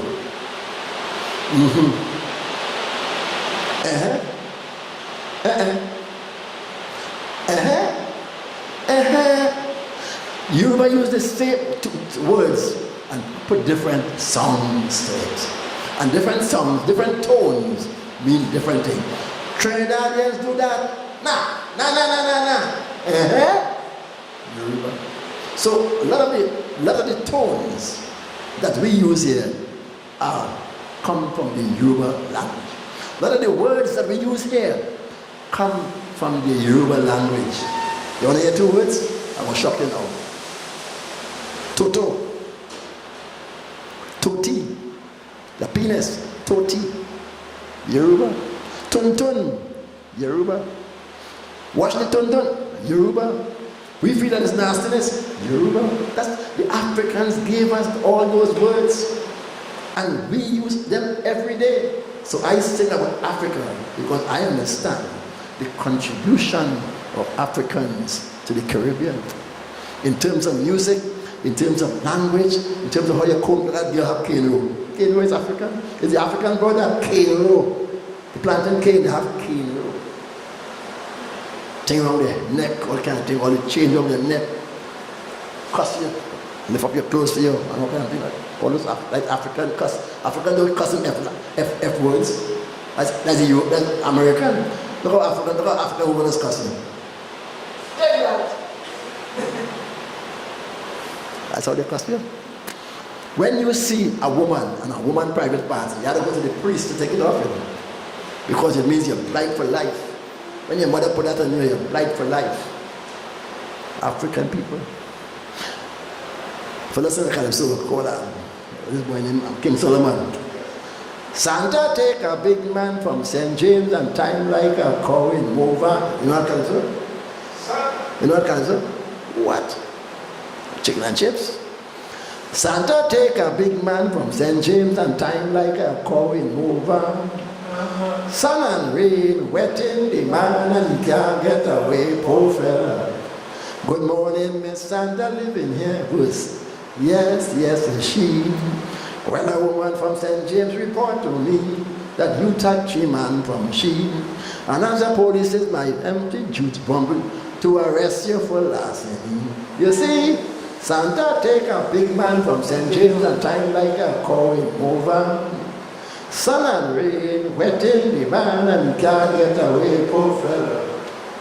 African tradition. Santa is a woman and she take away the next woman from a man. And the man say he can't leave her. Why? Because Santa gave him something to drink. And they use, African women used to use different potions and give them men, African women, and tie them. They can't leave. Certain juices, vaginal juices, mix up. Sweat rice, etc. Give them. All these Africanism we have in this country, and we don't know where it come from. The African people brought all that here. Brigo sing it too. Brigo say, he went by a woman and she gave him some food. He eating the food. He said, I take some and I throw for the dog. He said, a dog eat the food and he start to whine. So I sing about Africa in my calypsos. I sing about Africa. Kwame. Oh, Kwame, but I sang Truth for Liberation. And I sang Mwamba, just 10 years old, in history class was told of the great African civilization. Kneeling before his bed, that night his prayers he said, and loudly thank God for the knowledge his teachers had shared. Mwamba prayed. So that night he didn't say our Father again. He knelt down and he prayed. He said his prayers. 10 years old he said, I thank thee, dear Lord, for the African race, the first man on earth you here place. I learned that Africans taught the Greeks and Romans and civilized all Europeans. My class teacher told me that Ethiopia was the cradle of man's culture, where iron smelting had its origin. Thanks for letting me know them facts. Yea, Lord, I thank thee for making me black. That's all I say. So my calypsos are very deeply African. Second thing my calypsos, interest, Africa, rhyming schemes. All my calypsos check rhyming scheme. I not only rhyme like that, I rhyme in and out. In and out. Hardest rhyme, in and out. Yes, Paro. The whole population of all little nation is not a lot. So you rhyme it in and out. The whole population of all little nation is not a lot. But oh, what a mixture of races and culture. That's what we've got. You think Shakespeare could do that? So you rhyme it in and out. You know what to do that? Maestro. Look at Maestro calypsos. You'll see in and out. Over yonder in a place called what? Maestro. In and out. A place where the alien have all the power, and those who are born there are made to suffer. With cannons and guns, they take over by force. A man from London in Africa is boss. In and out. So I rhyme in and out. Fourth thing about my calypsos, interest, rhyming in and out, is measurement. When you sing calypsos, must be measured. In the sense that if your first line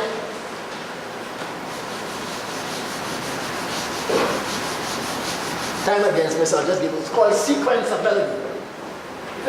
If your first line has 14 syllables, if you have 4 lines, and the first line is line 1,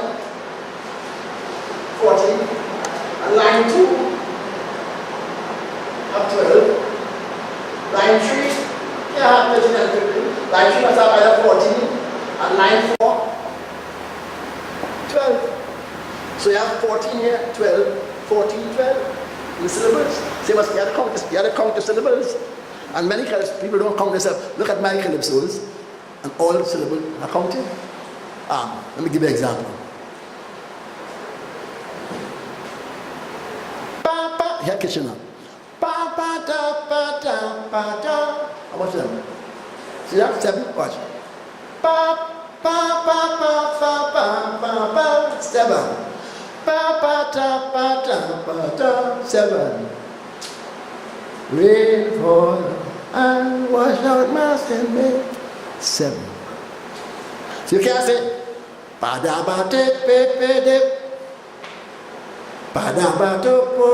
can't say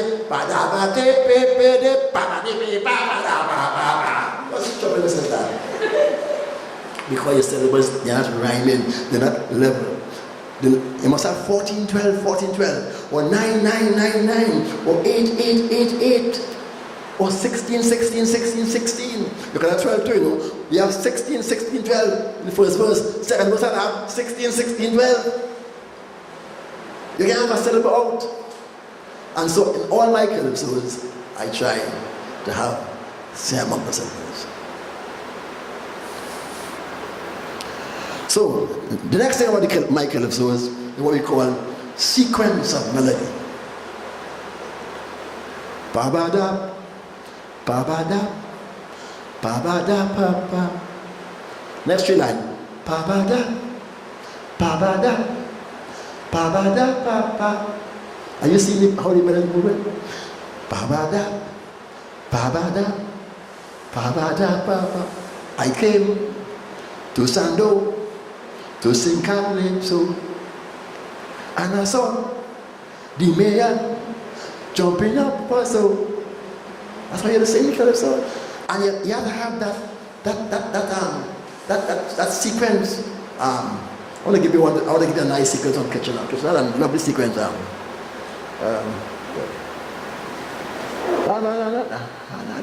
Can't remember that one. What do you want to go up? Do you want about the Mr. Yeah, but no, but it's a nice one. The one about the Mr. No, Mr. the guerrilla. Mr. the guerrilla. When you sang about the guerrillas, I can't wait. But you'll see I might remember it before we leave. But you see, in other words, you can blend the first with the third and second with the fourth, the lines. But I hope you see the blending. I hope you see the measurement. So you're measuring syllables. In all my calypsos, I try. In fact, I tell my class and I say, take the calypso and see if you see any bad meter in it, or see if you see an extra bar in it, or see if you see an extra syllable in it. And all good calypsonians have that measurement. In other words, let me give you an example. I was in St. Thomas one day, and Crazy was singing, and Crazy mashing down the place, boy. With this calypso about how he eat or what? Forget it. A sheet. A sheet. Something about a sheet. Something about. This boy that boy composed it. Our chats came away. But Crazy was mashing down the place, and Kitchener called me and said, that calypso bar, extra bar. And I didn't see it. And when I go home, I've been to check it, and I saw the whole extra bar in Crazy calypso. And I told Crazy about it, and Crazy told me it's not he composed it, it's Crusoe kid composed it. I can't really catch him now. Something about he went a sheet or something Crazy was saying, something about a sheet. I can't really catch him. I remember just now. You know also? Or tight or what I'm trouble is. Anyway. But many of our artists have more than the number of bars. So you have to have your calypsos measured. 10 bars, 8 bars, 10, 8, 10, 8, etc. So I try in my calypsos to have that. What I do I try to bring interest in my calypsos. I have good rhyming. I try to bring rhyming skills. Oh, finally, what I try to do in the calypsos is Jericho. I go. But the chorus part was she can play the man kitchen. Are you man? Yeah, but listen to this line. She can da da da da da da da da da da da da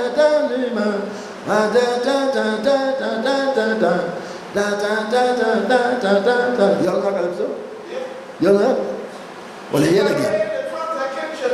Well, that's man, she makes the army man. Right. When I say she start to tingle, that is when I start to tingle. What? She come there, she parade in front of kitchen at 9. Da da dee da da da da da. 9. Da da da da da da da da da. 9. Da da da da da da. 9 9 9 9. Kitchener. You can't catch Kitchener. That's why pan the plate. If you're going to make a Calypso pan, you have to make sure it's measured.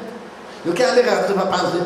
She parade in front of Kitchener. Well, that man, she make the money man going down San Fernando. But you can't play it because you have too much words. And then you change already. But when it's measured, the pan complete. Next, listen to this. She parade in front of Kitchener. La da dee da dee da da da. Get it to it. La da dee da dee da dee da da. Perfect melody. La da dee da da da dee da da. Get it to it. La da dee da dee da dee da da. Kitchener. Perfect melody, perfect harmony. If you blend that here, you'll hear it. Da da dee da dee da da da da. Da da dee da da da da da da. So I try in my calypsos to have such melodies, etc. Finally, my rhyming scheme. I try my rhyming schemes. I try to bring interest and finally emphasis. When you're composing, in all my songs, you see emphasis on certain words. And I learned from Kitchener. Not only Kitchener, good Calypsonians. I come San Fernando and I see a big fat girl. A girl ain't fat. I come San Fernando and I see a fat woman. She ain't fat. Are you following me? Following me? Let me go again. I come Sando and I meet a fat woman. Talk to she, this big fat woman. Are you following it? In other words, when you're making melodies, the lyrics people must see the melody. In the lyrics, you will say, I come San Fernando and I see a fat woman. She ain't fat. We will say, I come San Fernando and I see a fat woman. Now she fat. What do you follow me? So in all my calypsos, you see that. And in good calypso, show that. I meet a tall man. You can say, I meet a tall man. Yeah, tall. It's a meet a tall man with a big mouth, with some long hand. Now you say in calypso. You say, the tall man. And you go down, fat. In other words, the lyrics, you must paint the story. So you have to put the emphasis on certain words. I'm sorry we're out of time, because there's so much more we could talk about. So I want to close here and hope that with more questions I get, we'll be able to answer, etc. So thank you very much. And probably questions we can answer some more. We have time, Professor. Right. We have time. Right. You have time? Yes, All right. I have a question. Sure. When you did Sando Vision, Yeah. how did you account for it? In other words, you got hassled from a certain community. For Sando, you got hassled from a certain community for saying Sando Vision. How did you justify? You all know Shango Vision? They know Shango. Shango Vision, I won the crown of Shango Vision. Yes. I was 77. 1977. it was I was saying about a PNM man, and how he had this, how he was done by the after election, a PNM man was holding up a sermon. He said, I see. And I went on to sing, la la la ulele, la la bonde, la la la ulele. Well, first of all, I used a Shango man because I was trying to not to pull down Shango people, but to show people that Shango people had this spirit that they could see. And they are said, and all African religions, you see African again? African religions are able to see. And when you go to a Shango festival, sometimes they tell you things about yourself. Because they when they get into the spirit, they can see things and they can tell you things. A lot of us, I'm a Catholic, a lot of us don't understand Shango people, Orisha people. I met an Orisha man in Washington who used to come to Trinidad every year. And he told me, he said, when he came to Trinidad, he heard an Orisha man preaching in his language. Preaching in his language somewhere down south here. And he was able to understand him. And then he said that the man sang the Our Father in Yoruba. When he's in the power, and when he comes in the power, you know what he's saying? A lot of people understand Orisha, they take it for a joke, you know. Those Orisha people don't take it for a joke. Aintu Springer was a judge in a best village, and some Shango people play in best village, and everybody says, they win, they win, they win. And just finally get up north. She get up north. He said, don't play with my Orisha people. That is not joke. So I use the Shango man to show that in the Orisha faith, Orishas are able to foretell the future when they get into the spirit. And if an Orisha woman come here, and you beat that Orisha drum, she get the spirit, you know. Pa, pa, pa, pa, pa, pa, ta, pa, pa, pa, pa, pa, pa, ta. She get the spirit, you know.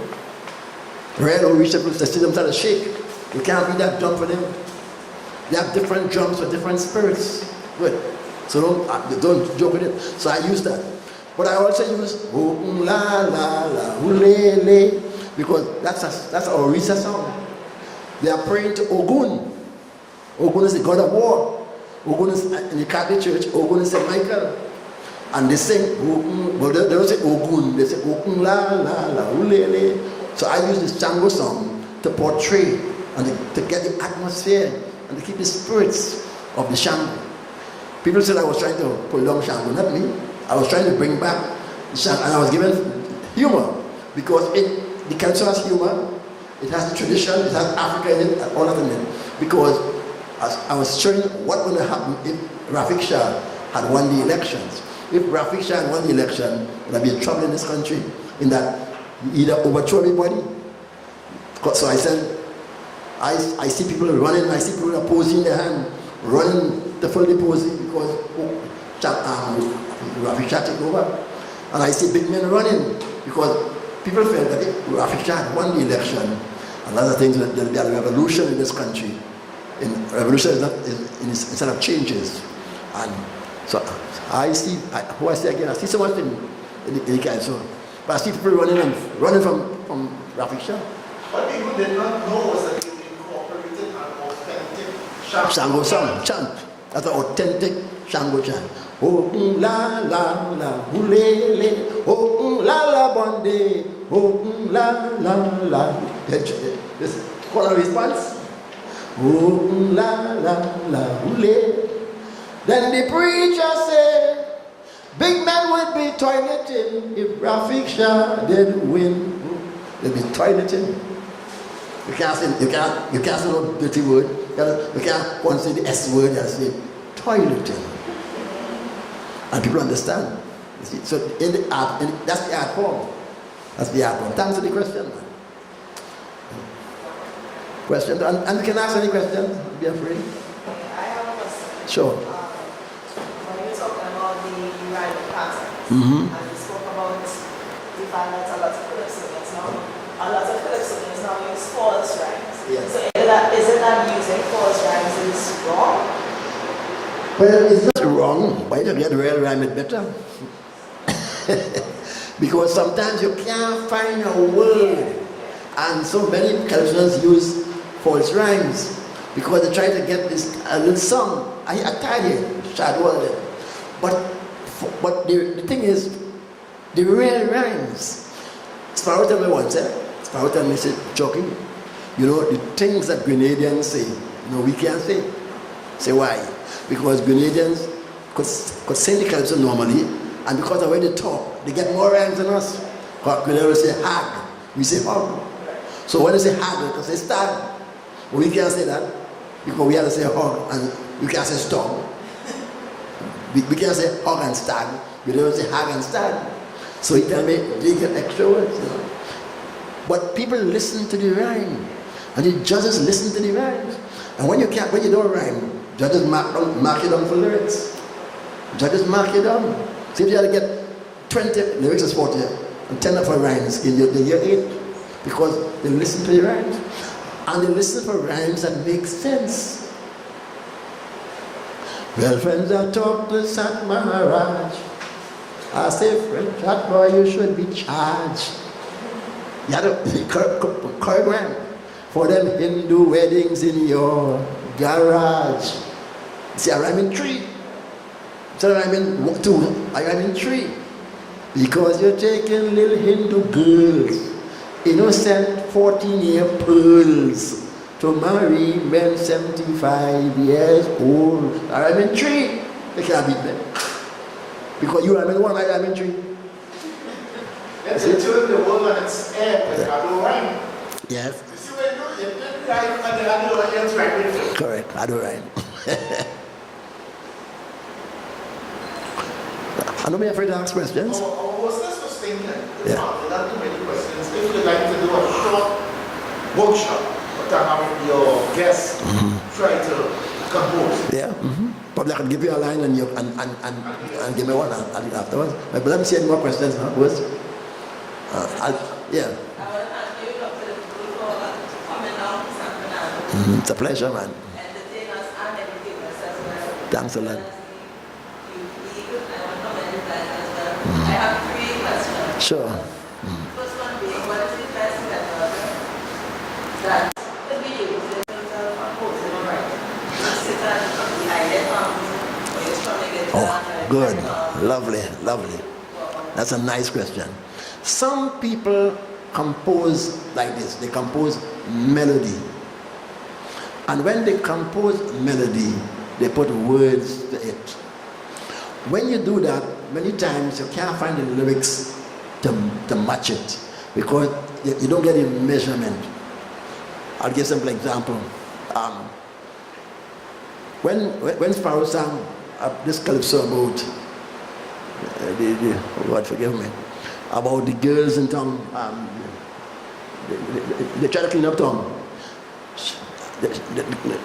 keep the city clean, and they should all Marabanta Jean, and then hold picky head Eileen, and then hold stinking mouth Doreen. If you want to keep this city clean, you can sing the melody he had, and he put in words in it. Why? Because here we put the word whole. They should all Marabanta Jean, and then hold stinking mouth Doreen. Now the phrasing should be according to Cypher. Cypher said, you're singing calypso. Cypher telling that I was there. So Sparrow said, where you make calypso? He said, you're composing lines and putting words. It should be, they should hold Marabanta Jean, and then whole picky head Eileen, and then whole stinking mouth Doreen. In other words, you can't put a verb here and it's something quite up the road. You see? And many people, when you hear that, you know it's the melody they make. So some people make the melodies first and put the words. When you do that, it's very hard to find the words, because the words that fit the melody. Then some people compose the lyrics first and put the melody. To do that, you can do that, but it has to be measured. It has to be ba ba da ba da, ba ba da ba da. So you have to get words up to rhyme. Ba ba da. You can't say I come San Fernando, I come San Fernando. So you have to go ba ba da ba da ba. You have to change the melody now. Because you can't say ba ba da ba da, that is 5. You can't say I come San Fernando, you get 6. So you have to change the melody and say I come San Fernando to meet this lamba bata. You have to change the melody. You see? So if you had to change the melody, so the best way to compose is to compose melody and lyrics together. Because many times you have to change the melody for the words to fit. Even if you have nice melody, sometimes you have to tweak it to get the words to fit. Now, tweaking the melody is very easy. I give my people just to take Gina and Dinah. I say, tweet it. Gina and Dinah, Rosita and Clementina. Tweet it. I can make Gina and Dinah, dum, bam, ba, dum, bam, bam, bam, bam. I can tweet it. Oh, Gina and Dinah, Gina and da, da, ti, da, da, ti, da, da. I can tweet it again. And I can tweak the melody, put the lyrics to fit. Say if I have a long word, I can tweak the melody to fit the word. Else, according to a partner of mine, I don't want to cross Coco too much. He said, every time you hear Coco sing a calypso, either see Coco eating a sausage, hot dog, and the hot dog dangling out of his mouth. So. Because Coco must put in extra word. He must say, I'm a big man. You can't say I'm just a big man. I'm a big man, and you run on the road. You can't say, come San Fernando, and I'm a man. Come San Fernando, I'm a big man. You always have right. You always have extra words. You know? So, that is the melody. Now, melody is nice. I tell Tuko that, and I hope they listen to me. You can't judge melody by itself. What Tuko doing? Why? Because unless you have lyrics, the melody don't make no sense. It was dark, dark, dark, in a big, big park. Why don't you say a big, big park? To rhyme with dark, dark, dark. So you have to say, if you have said, ba-da-dee, da, da, you can't say, da-da-dee, da. You have to say, da, da, da. Now it rhymes. So you have to say, big, big park. If you put four, you say, it was dark, dark, dark, dark, dark. You can do that. In a big, big, big, big park. You can do that. So you have to fit the lyrics to the melody. And many cultures don't know that. You see? So which one comes first? The best way is while you're composing the lyrics, you have to change the melody sometimes. You have to change the melody because sometimes some words you can't fit. Secondly, some words you can't get a word to rhyme. And when you can't get to rhyme, you have to change the melody sometimes. You can't get big. You have to say tremendous according to kids. Instead of saying San Fernando, you have to San Fernando, that is possible. If it's straight, I say Sando. You see? You have to change it sometimes. Because it must fit. It mustn't hang over. When it hangs over, people pick it up. People feel it. You have too much words. They're making sense. So you have to fit it. So the best way to compose, get your melody. But sometimes you have to tweak it to get the lyrics to fit. I saw him sinusitis. Sinusitis come on and make me cough. Yes. Was it a challenge that prompted you to go different from traditional Chalkdust and compose Ashburn stages? That is still Chalkdust. That is still Chalkdust. Because the world was ignited Yes.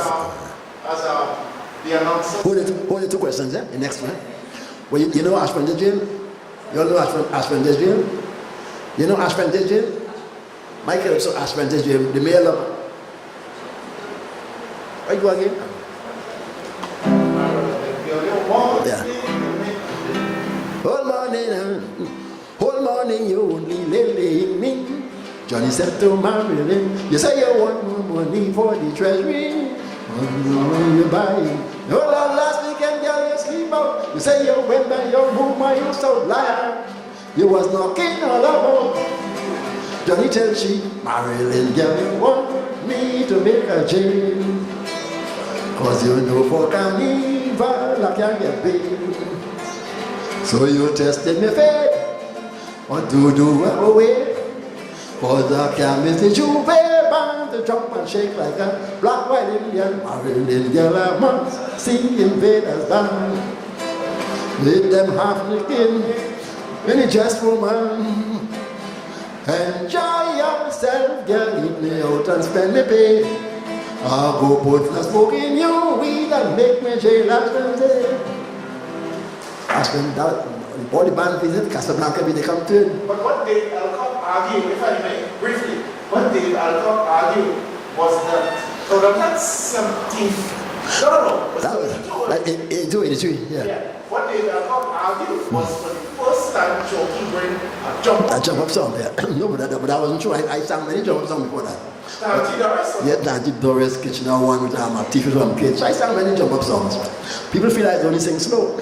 I sang many, all my albums had a road march in it. All.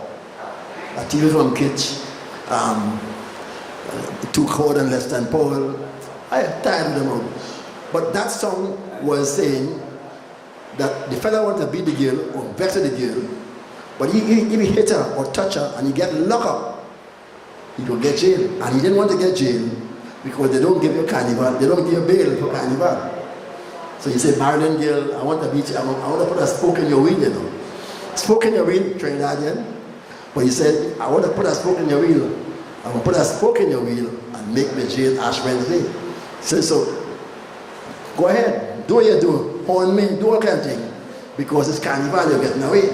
But after carnival, you want to put a spoke in your wheel. What YouTube has an Ash Wednesday. You see, and I use the Trinidad tradition and Trinidad language. I can put a spoke in your wheel, and the Trinidadian context of people afraid to behaving themselves.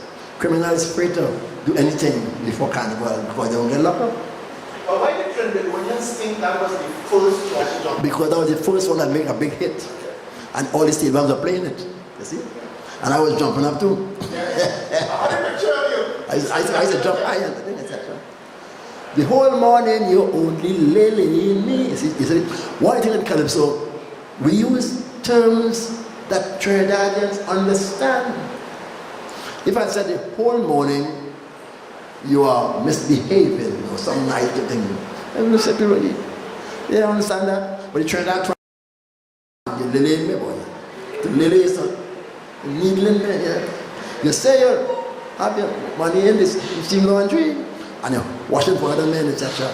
The whole of last weekend you sleep out, etc. etc. Say with my mobile, so you see, so you're doing my things. You're doing my things, so I'm going to beat you, or lash you, or kill you, or something. But I won't touch you because I will make a jail. And I don't want to make a jail for us.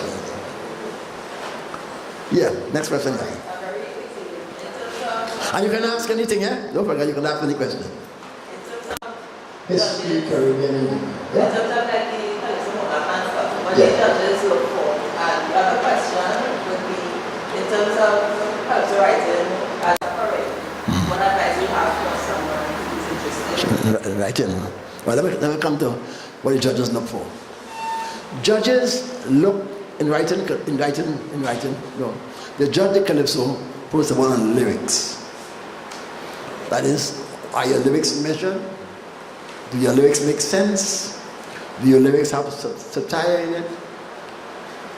Do your lyrics have rhetorical devices, puns, metaphors, etc.? In fact, Tuko is put a lot of emphasis on metaphors. So one of my lectures this year I want to give is that Calypso is more than a metaphor. Because Tuko likes to judge on metaphor. You know what's a metaphor? A metaphor is saying that one thing is another. See? Like how Kitchener would say, instead of saying, I've seen your private part, I say, I see a devil, etc. Metaphors. So they judge on lyrics. Then the second thing they judge on is melodies. What are melodies? Some people say, Chalkdust say on a melody. And I tell them, I say, take a guitar and find it. Find the chord. Because my melodies, in fact, good musician will tell them, you can't play Chalkdust melodies, that's so easy. It's not easy to play. It's a song easy, play it. I tell them all the musicians, say, play it, find the chord. So they judge melodies and they look for the marriage between the melody and the lyrics. And then they judge, after melody, they judge on what they call originality. Originality is, how original are you? Now some people say, all music uses the same C, D, E, F, G, A, B, C.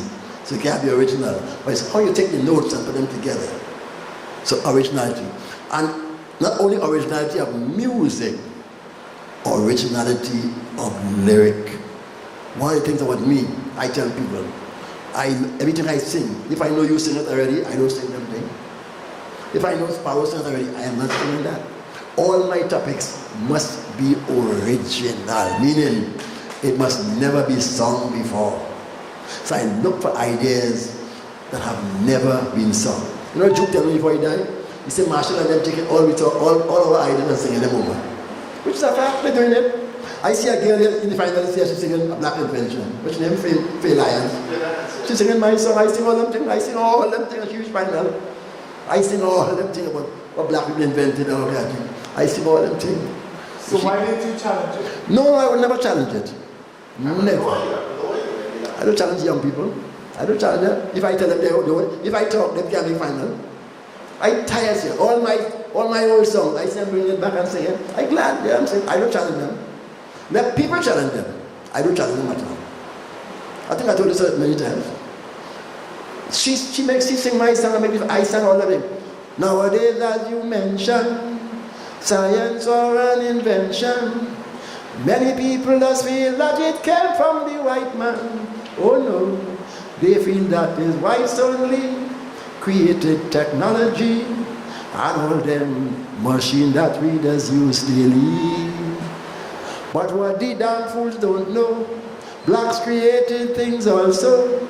But in books today, black people works they don't show. Children study biology, science and their chemistry. Is only white scientists they see. But tell them, who built the first clock? It was Banneker, a black man. G.T. Sampson started the clothes dryer, a black man. Today when you watch that electric light, a black named Latimer had the foresight to use carbon to make bulbs burn bright. A black man invented that light. A black, she sing that this year in final. You must talk, not me, I will talk. Nowadays, as you mentioned, science or invention. Find the chord. People say chocolate and a melody. Find the chord. So I am always off. Flatted fifths, this, that. When I dead, they will find it. They will see all them things. So, I try to be original. In all my songs, I try to be original. It must be new, a new idea. And one of my biggest problems is to find a theme that's original. That's one of my biggest problems, because Calypsonians have sung so much thing. So they judge on originality. They judge on what you call what's the word? How your voice, rendition. Rendition is part of the lyric, the judge. Long time we say rendition by itself. Rendition is use of the voice. Example. Sparrow. Elaine and Harry always in misery. She say Harry eating too much from she. So she went to she mama, complaining of Harry is a brute and so. I get it in mama, day and night I can't get a rest. She married this man and she said she can't get a rest from this man. And the mother said, well, girl, I envy you. So he changed his voice. He changed his voice to sound like the mother now. Well, girl, I envy you. It's another thing that what Harry does do. My food does be wasted in the night. And you stupid that father wouldn't get up and take a bite. But he changed his voice to see. It's rendition. You don't say, I was going down the road and I meet a girl and the girl was going to buy bread and the girl went to buy bread and she buy 4 cent bread and she buy butter. That's a rendition. I was going down the road and I met a little girl and she was buying bread and I asked her, could you buy 4 bread for me? No, she said, you see, rendition. What's her concern? Going down the road and I meet a girl and she was buying bread and we have 4 cent bread and I said, get out of here, rendition. So they judge that. You can't be related on that. You can't be juke on that. Rendition. From your voice, you can change You change, by changing the voice, people see the story. So we judge rendition. And finally, we judge presentation. Now, presentation is a big thing because some judges don't understand presentation and they win. I give example. When I sang Just So, what year was that? From Just So. Sando win drum. I came second. And the papers had, everybody said Chalkdust win. Papers had the headline the next day. Sandra beats Chalkdust, Just So. and for that time, meet me and say, it says Sandra beat your boy, his I beat you. He put one set of drums on his head, drum and flag and all kind of things. Really? Presentation. But that's not presentation. Chucky does do it too, you know. One set of flag and a bit of billet and they win from them. That is not presentation. That is best village display. Presentation is you. It is your hand. It is your foot. It's your clothes. What your Valentino dress? You dress to suit the song. You dress to suit the song. Why did I put on this year? Why did I put on this year my robe, my university robe? I'm teaching. When I come out and see that, the world sees it. Try might see it. The world sees it. He's teaching on stage. I wear my university gown. The hand, come, watch, go. Why? The hand. The way it comes, it's the gum. It's the hand. A meter fat, tall man. The hands tell the story. Concerning the actor. So the presentation is your acting on stage. Why? No, come, short, tall. That's the concern. But some of us have been doing the hands so kind of thing. The mic in your left hand. Why? Mic in your left hand because you put the right hand. This left hand can't make the movement. The left hand can't make the movement. Mic tuck inside here. Why? You tuck inside here because if you don't tuck it inside here, if you don't tuck it inside here, you get different tones. If you say, Amita, Amita, so judges hear fat and they hear like it. How do you do so? Amita, fat man, mic here, tuck in here, this inside here. Fat, look at you. No matter where you go, mic there, same size, same height. You could do anything. Many Clifton still on stage. What do you so? And she went up and she jumped up. What he said, jump up.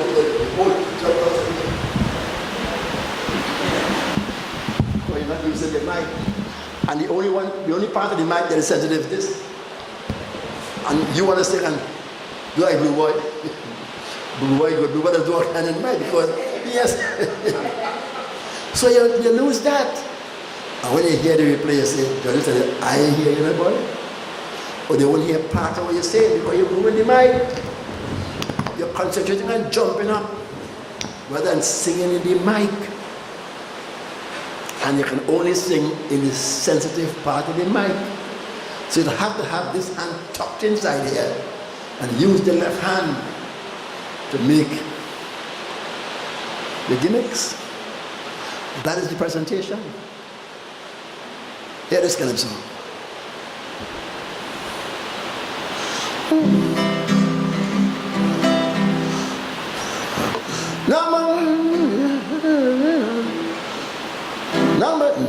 I'm fearless, the 5 rules. Fearless, the 5 rules. I can't wait to begin. But he gave us the 5 rules. The 5 rules of calypso. Number 1, the topic that you're singing on. Number 2, you got to keep your lyrics strong. Number 3, of course, must be your rendition. But still you ain't a true calypsonian. To whom this matter really concerned, there are still 2 more important rules to learn. Number 4, the key of orchestration.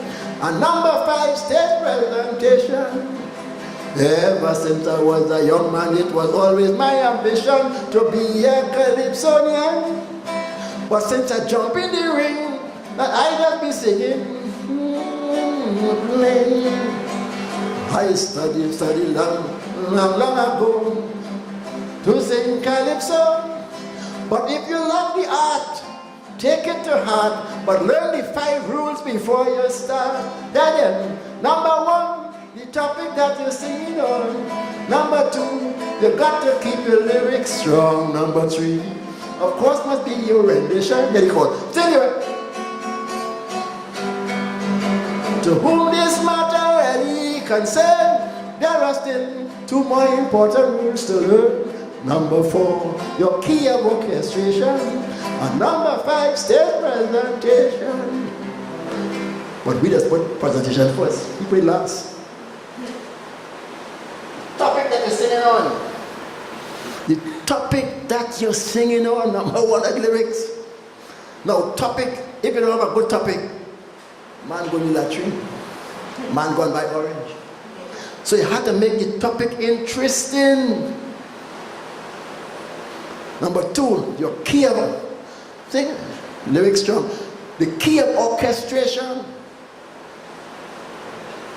Key. When you go by an arranger and you have key. You have key, but you're struggling. You have to know your key. C, D, E, F, G, A, B, C. Do, re, mi, fa, sol, la, ti, do. I have 1 range. I have 1 range. Banana 5. Banana big. Do, re, mi, fa, sol, la, ti, do, re, mi, fa, sol. Banana big 5 that. So he can sing all that. I can't sing that. Banana 3. You got that 2. I sing your range. You can sing your bass. Not only your bass. Not only with your bass. By tomorrow you can't see a horse. Because you went by a man to compose for you, and you have your horse. And many of our female singers especially, man composing for them, therefore making money, GB and them. GB has changed the car every year. Making money. Christoph Grant and them, he's the richest lawyer in Trinidad and Tobago. Making millions, because the contract is half, whatever you win, whatever you make, 50% is you. And he give you a key, and you can't sing in that key because your range is out. So you have to sing within your range. Here, Kitchener. Kitchener, they have 1 range. Here, Kitchener. Mama, this is Mars. This is Mars applies.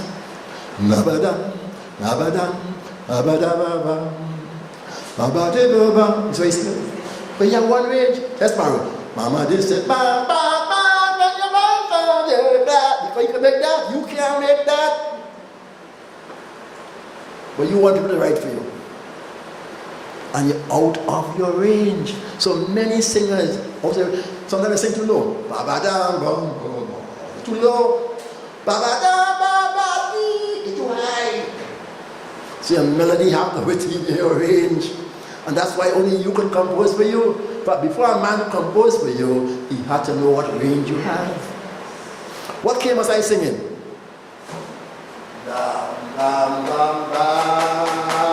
I sing here. What the highest note in the song? The highest note in the song is G.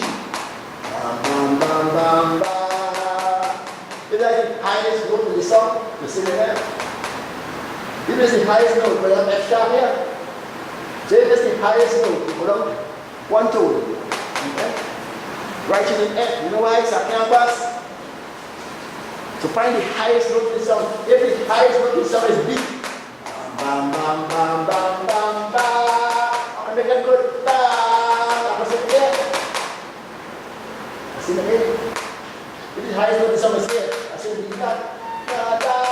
And the highest note, I sing right in the B flat. You must tell your arranger what key to write in. Because your arranger writes for a key that you will bust. And when you bust and you sing too high, you sing too high for 3 days, you bust, your horse. You know why? Because the good Lord says that you're overtaxing their voice. And teachers that get hoarse, you know why? From talking. And singers that get hoarse from singing in a key that is too high. By tomorrow, 2 days after, you're hoarse. And you get hoarse, let me tell you, young Calypsonians, you get hoarse when you're frightened, you get hoarse. That's what they call the old man. But that's fast. If a cow run inside here, if a cow run inside here, a bull run inside here, and I say, don't move, everybody continue. Because the body cells are the same myself. So, the body says, when you are hoarse, the strings in your voice box will do so. You never see people go and talk, when they go and talk in front of a crowd, and when they begin, Mr. Chairman, they lost their voice. They're frightened. As you're frightened, the voice box do so. Fail. So when you go on stage, what do? You go like Cypher. Cypher, you say, Cypher. You frighten everybody going, Cypher. You say, but hey, I'm making a note now. And I was singing just now, you don't hold, I couldn't get my voice. But you're frightened. And when you reach home, you get back your voice. That's the old man walk. That's how the old man is. You can't lose your voice. So you have to get a correct key. It's very, very important. When I began to sing calypso, I used to get hoarse every night. Until I found out that there was Chalkdust calypsos and that wrote a green fig in the Gulf of Paria because he'll get hoarse tonight. You know why? I opened my key. I sing about Trinidad. Ah, yes, my country has true democracy. I lost that. That's too high. I used to lose my voice very easily. I want you to answer the question? Yes. Good. Why don't you throw a mini workshop out for your audience and feed them the lead line and see how they do? So we come in that, but she have a next question. As a correct, that's right, you know, so right, when I say have something in Well, career. Many persons have made calypso writing a career. I commend them. I don't condemn them. Many of them make money. I had one teacher in my life with named Clifton Grant, and I put him in the place, and he don't attack me again because he realized bouncing in your head, he can't talk to me about calypso. He wanted to argue with calypso and art, and I had to put him in place. He never answered again. Chinese said, well, we art, what art you have? I show him what is art in calypso. A Sunday garden at a time. Big, put a whole long page to give him. But I don't compose for people because I don't have the time to compose for people. But many persons have asked me to compose. I compose for that boy, what do you call him? Pink Panther. And he went the crown and beat me. And my lawyer, my agent here tell me, don't give Pink Panther them songs. My wife begged me, don't give Pink Panther them songs. I give him, you know why I give him? Because he was catching the royal. He had lost the elections and he had no job, he lost his work. And he couldn't even travel from Arima to Port Spain. He had no money. So I said, but help him out. Let me give you 2 songs. I gave him 2 songs the year before he made semi-final. And then I gave him 2 again. I only did that because he was really dumb. And to see a big man can't pay a taxi fare or something. So I said, look now. And he had wife and children. So I said, let me give you 2 songs to bring you back up. And he went. I never asked him for nobody. I never asked him for a penny. I did. Yeah. Yes, he did. I tell him keep that. Ladies and gentlemen, we have been graced by having the Calypso King of the world. Lion Kong.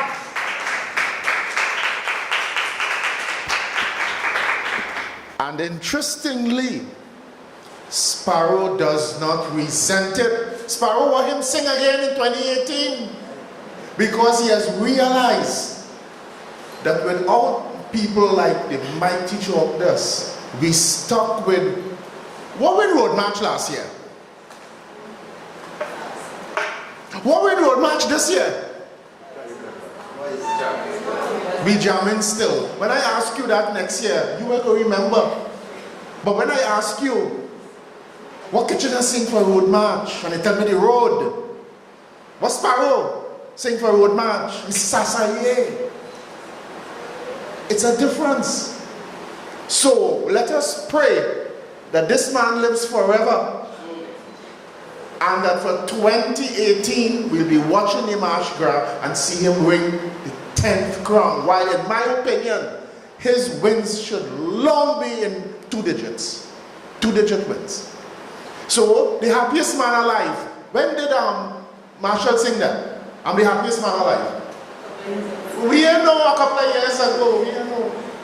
So, join me in thanking Professor Hollis Liverpool for entertaining and educating us today. Unfortunately, the weather prevented a lot more people from coming here. Here the creek, you can't pass the creek unless you do like Brother Watson, you can swim. You'll be able to get to Faisal. There you go. So, we have taken up our time slot. Again, Professor, we appreciate it. Thank you very kindly. And I hope a nice workshop. Yes. I hope that the offer for the refreshment still stands.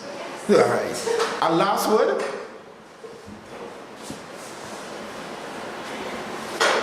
Are you there? Are you there? Well, it's Dr. Rowley himself who sing.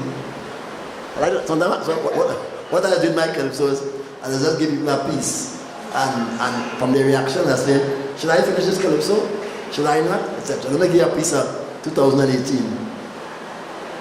Give a piece of 2019. I can see from your reaction, I will say, it's good. Tell me, and you'll tell me if I should finish it or I shouldn't finish it.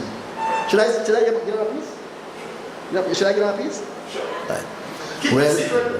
Well, it's Dr. Rowley himself who sing that the greatest challenge we face today is not the loss of oil, gas or rum, no. It's corruption from top to bottom. It was what?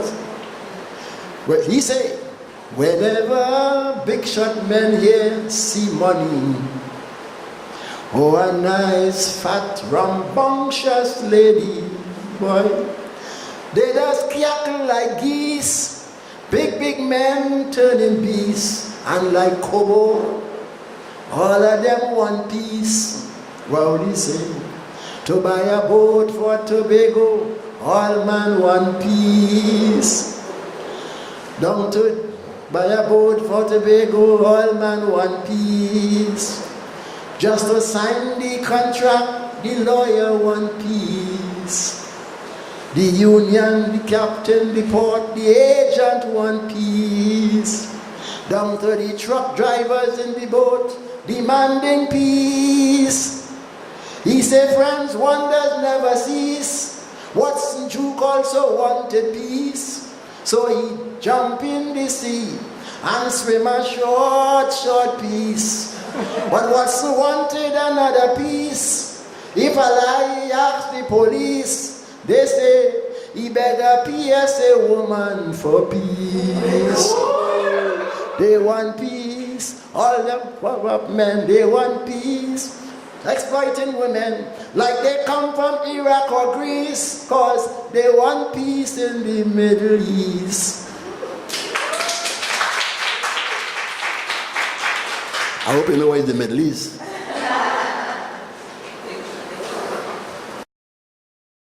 Okay, thank you, Dr. Liverpool. Right now, before we go to our short break, we'd like to call Joshua Regrello, the chairman, to give a small token to Dr. Liverpool.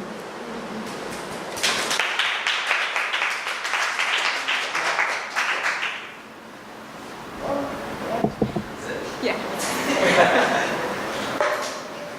Thank you so much for that. I'm sure everyone will be rooted in the center. Yeah, I guess I can just talk loud. Thank you so much on behalf of everyone here. I'm so sure that we all learned so much. And I just came here in different intervals, but I saw everyone was very attentive and learning and smiling and nodding. And for sure the Calypso art is dying, but hopefully from this group we get at least 6 Calypsonians entering next year Calypso Monarch. And hopefully you don't get competition from them. Thank you so much. But I ain't talking long, I know the face competition. But it's a pleasure to be here, and as I said, there's so much to learn from the Calypso, so much to talk about. I mean, so much. If I start with what we did today was just overview, skimming the surface. But I would like to come back and put you in a classroom.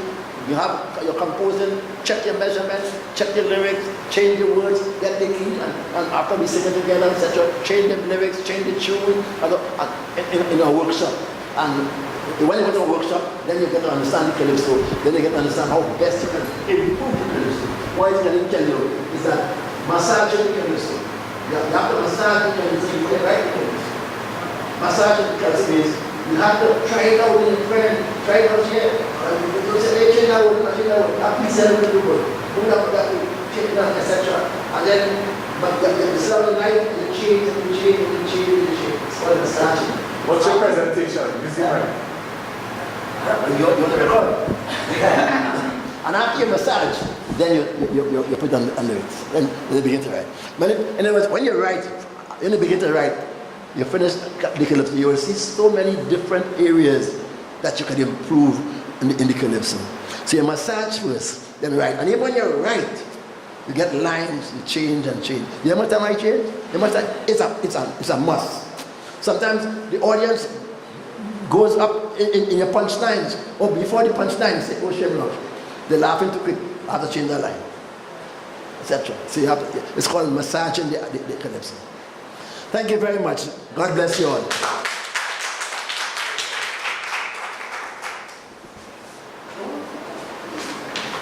Oh, sorry.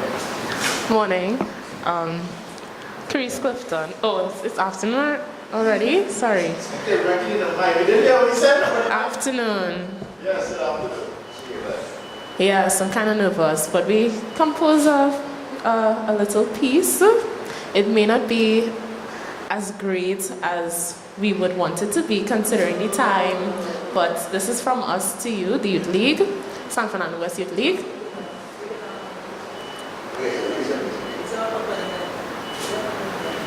Huh? Do you want accompaniment? Oh no, okay.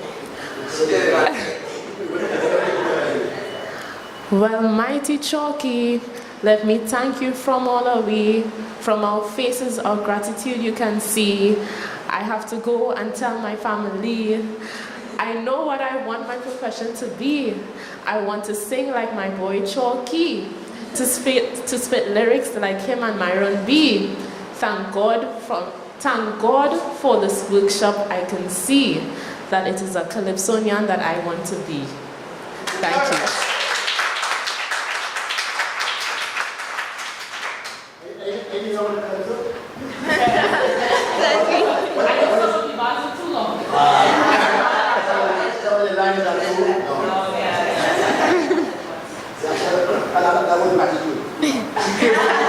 She came to classmates.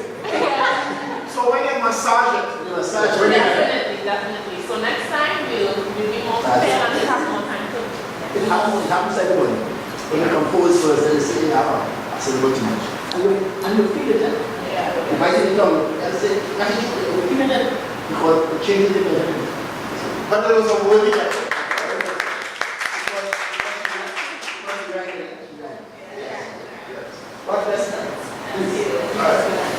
Okay, so once again, we'd like to thank Dr. Liverpool for sharing his time with us here. We would definitely look into having a workshop all day probably or over some weeks. So we definitely look into that. Yeah, so for sure, yeah, we'd look into that. Before we go to our break, we'd just like to recognize Thompson Lygon Joseph. So,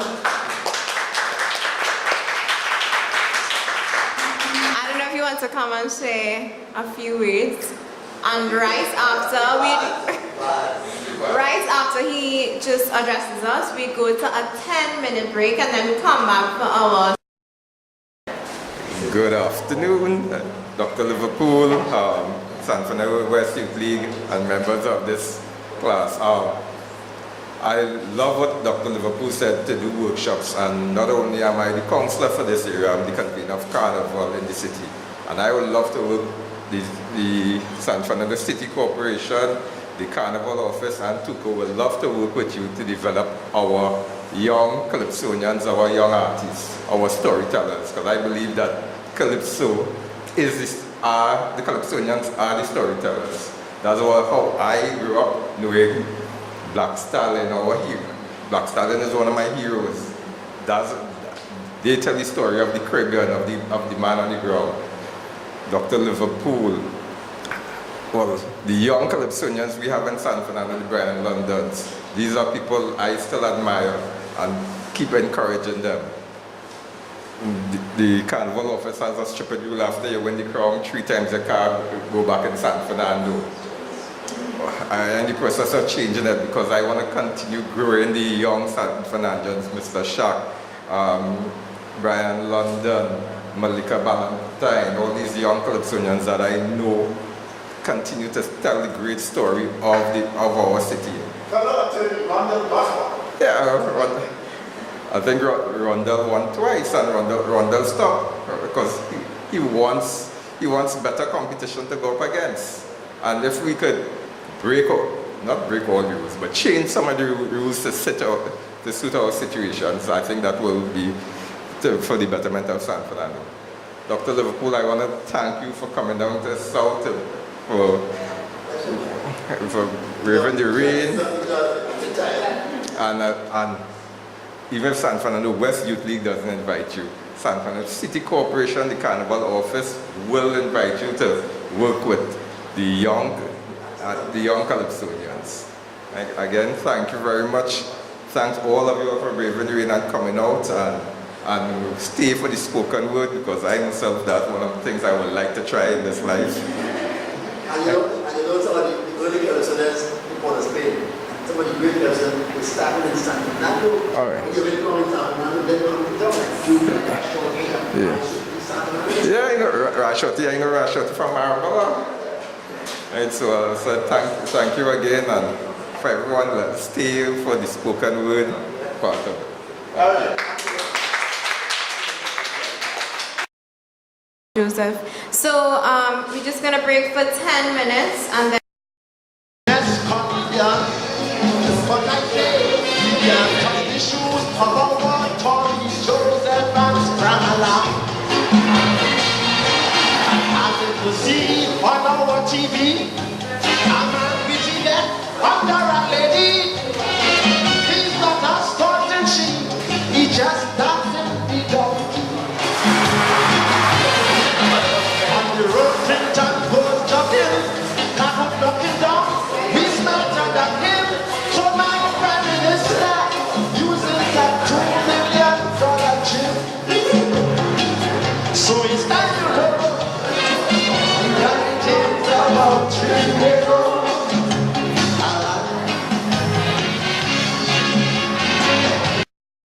Back your color. And there's a misconception, you know. They go.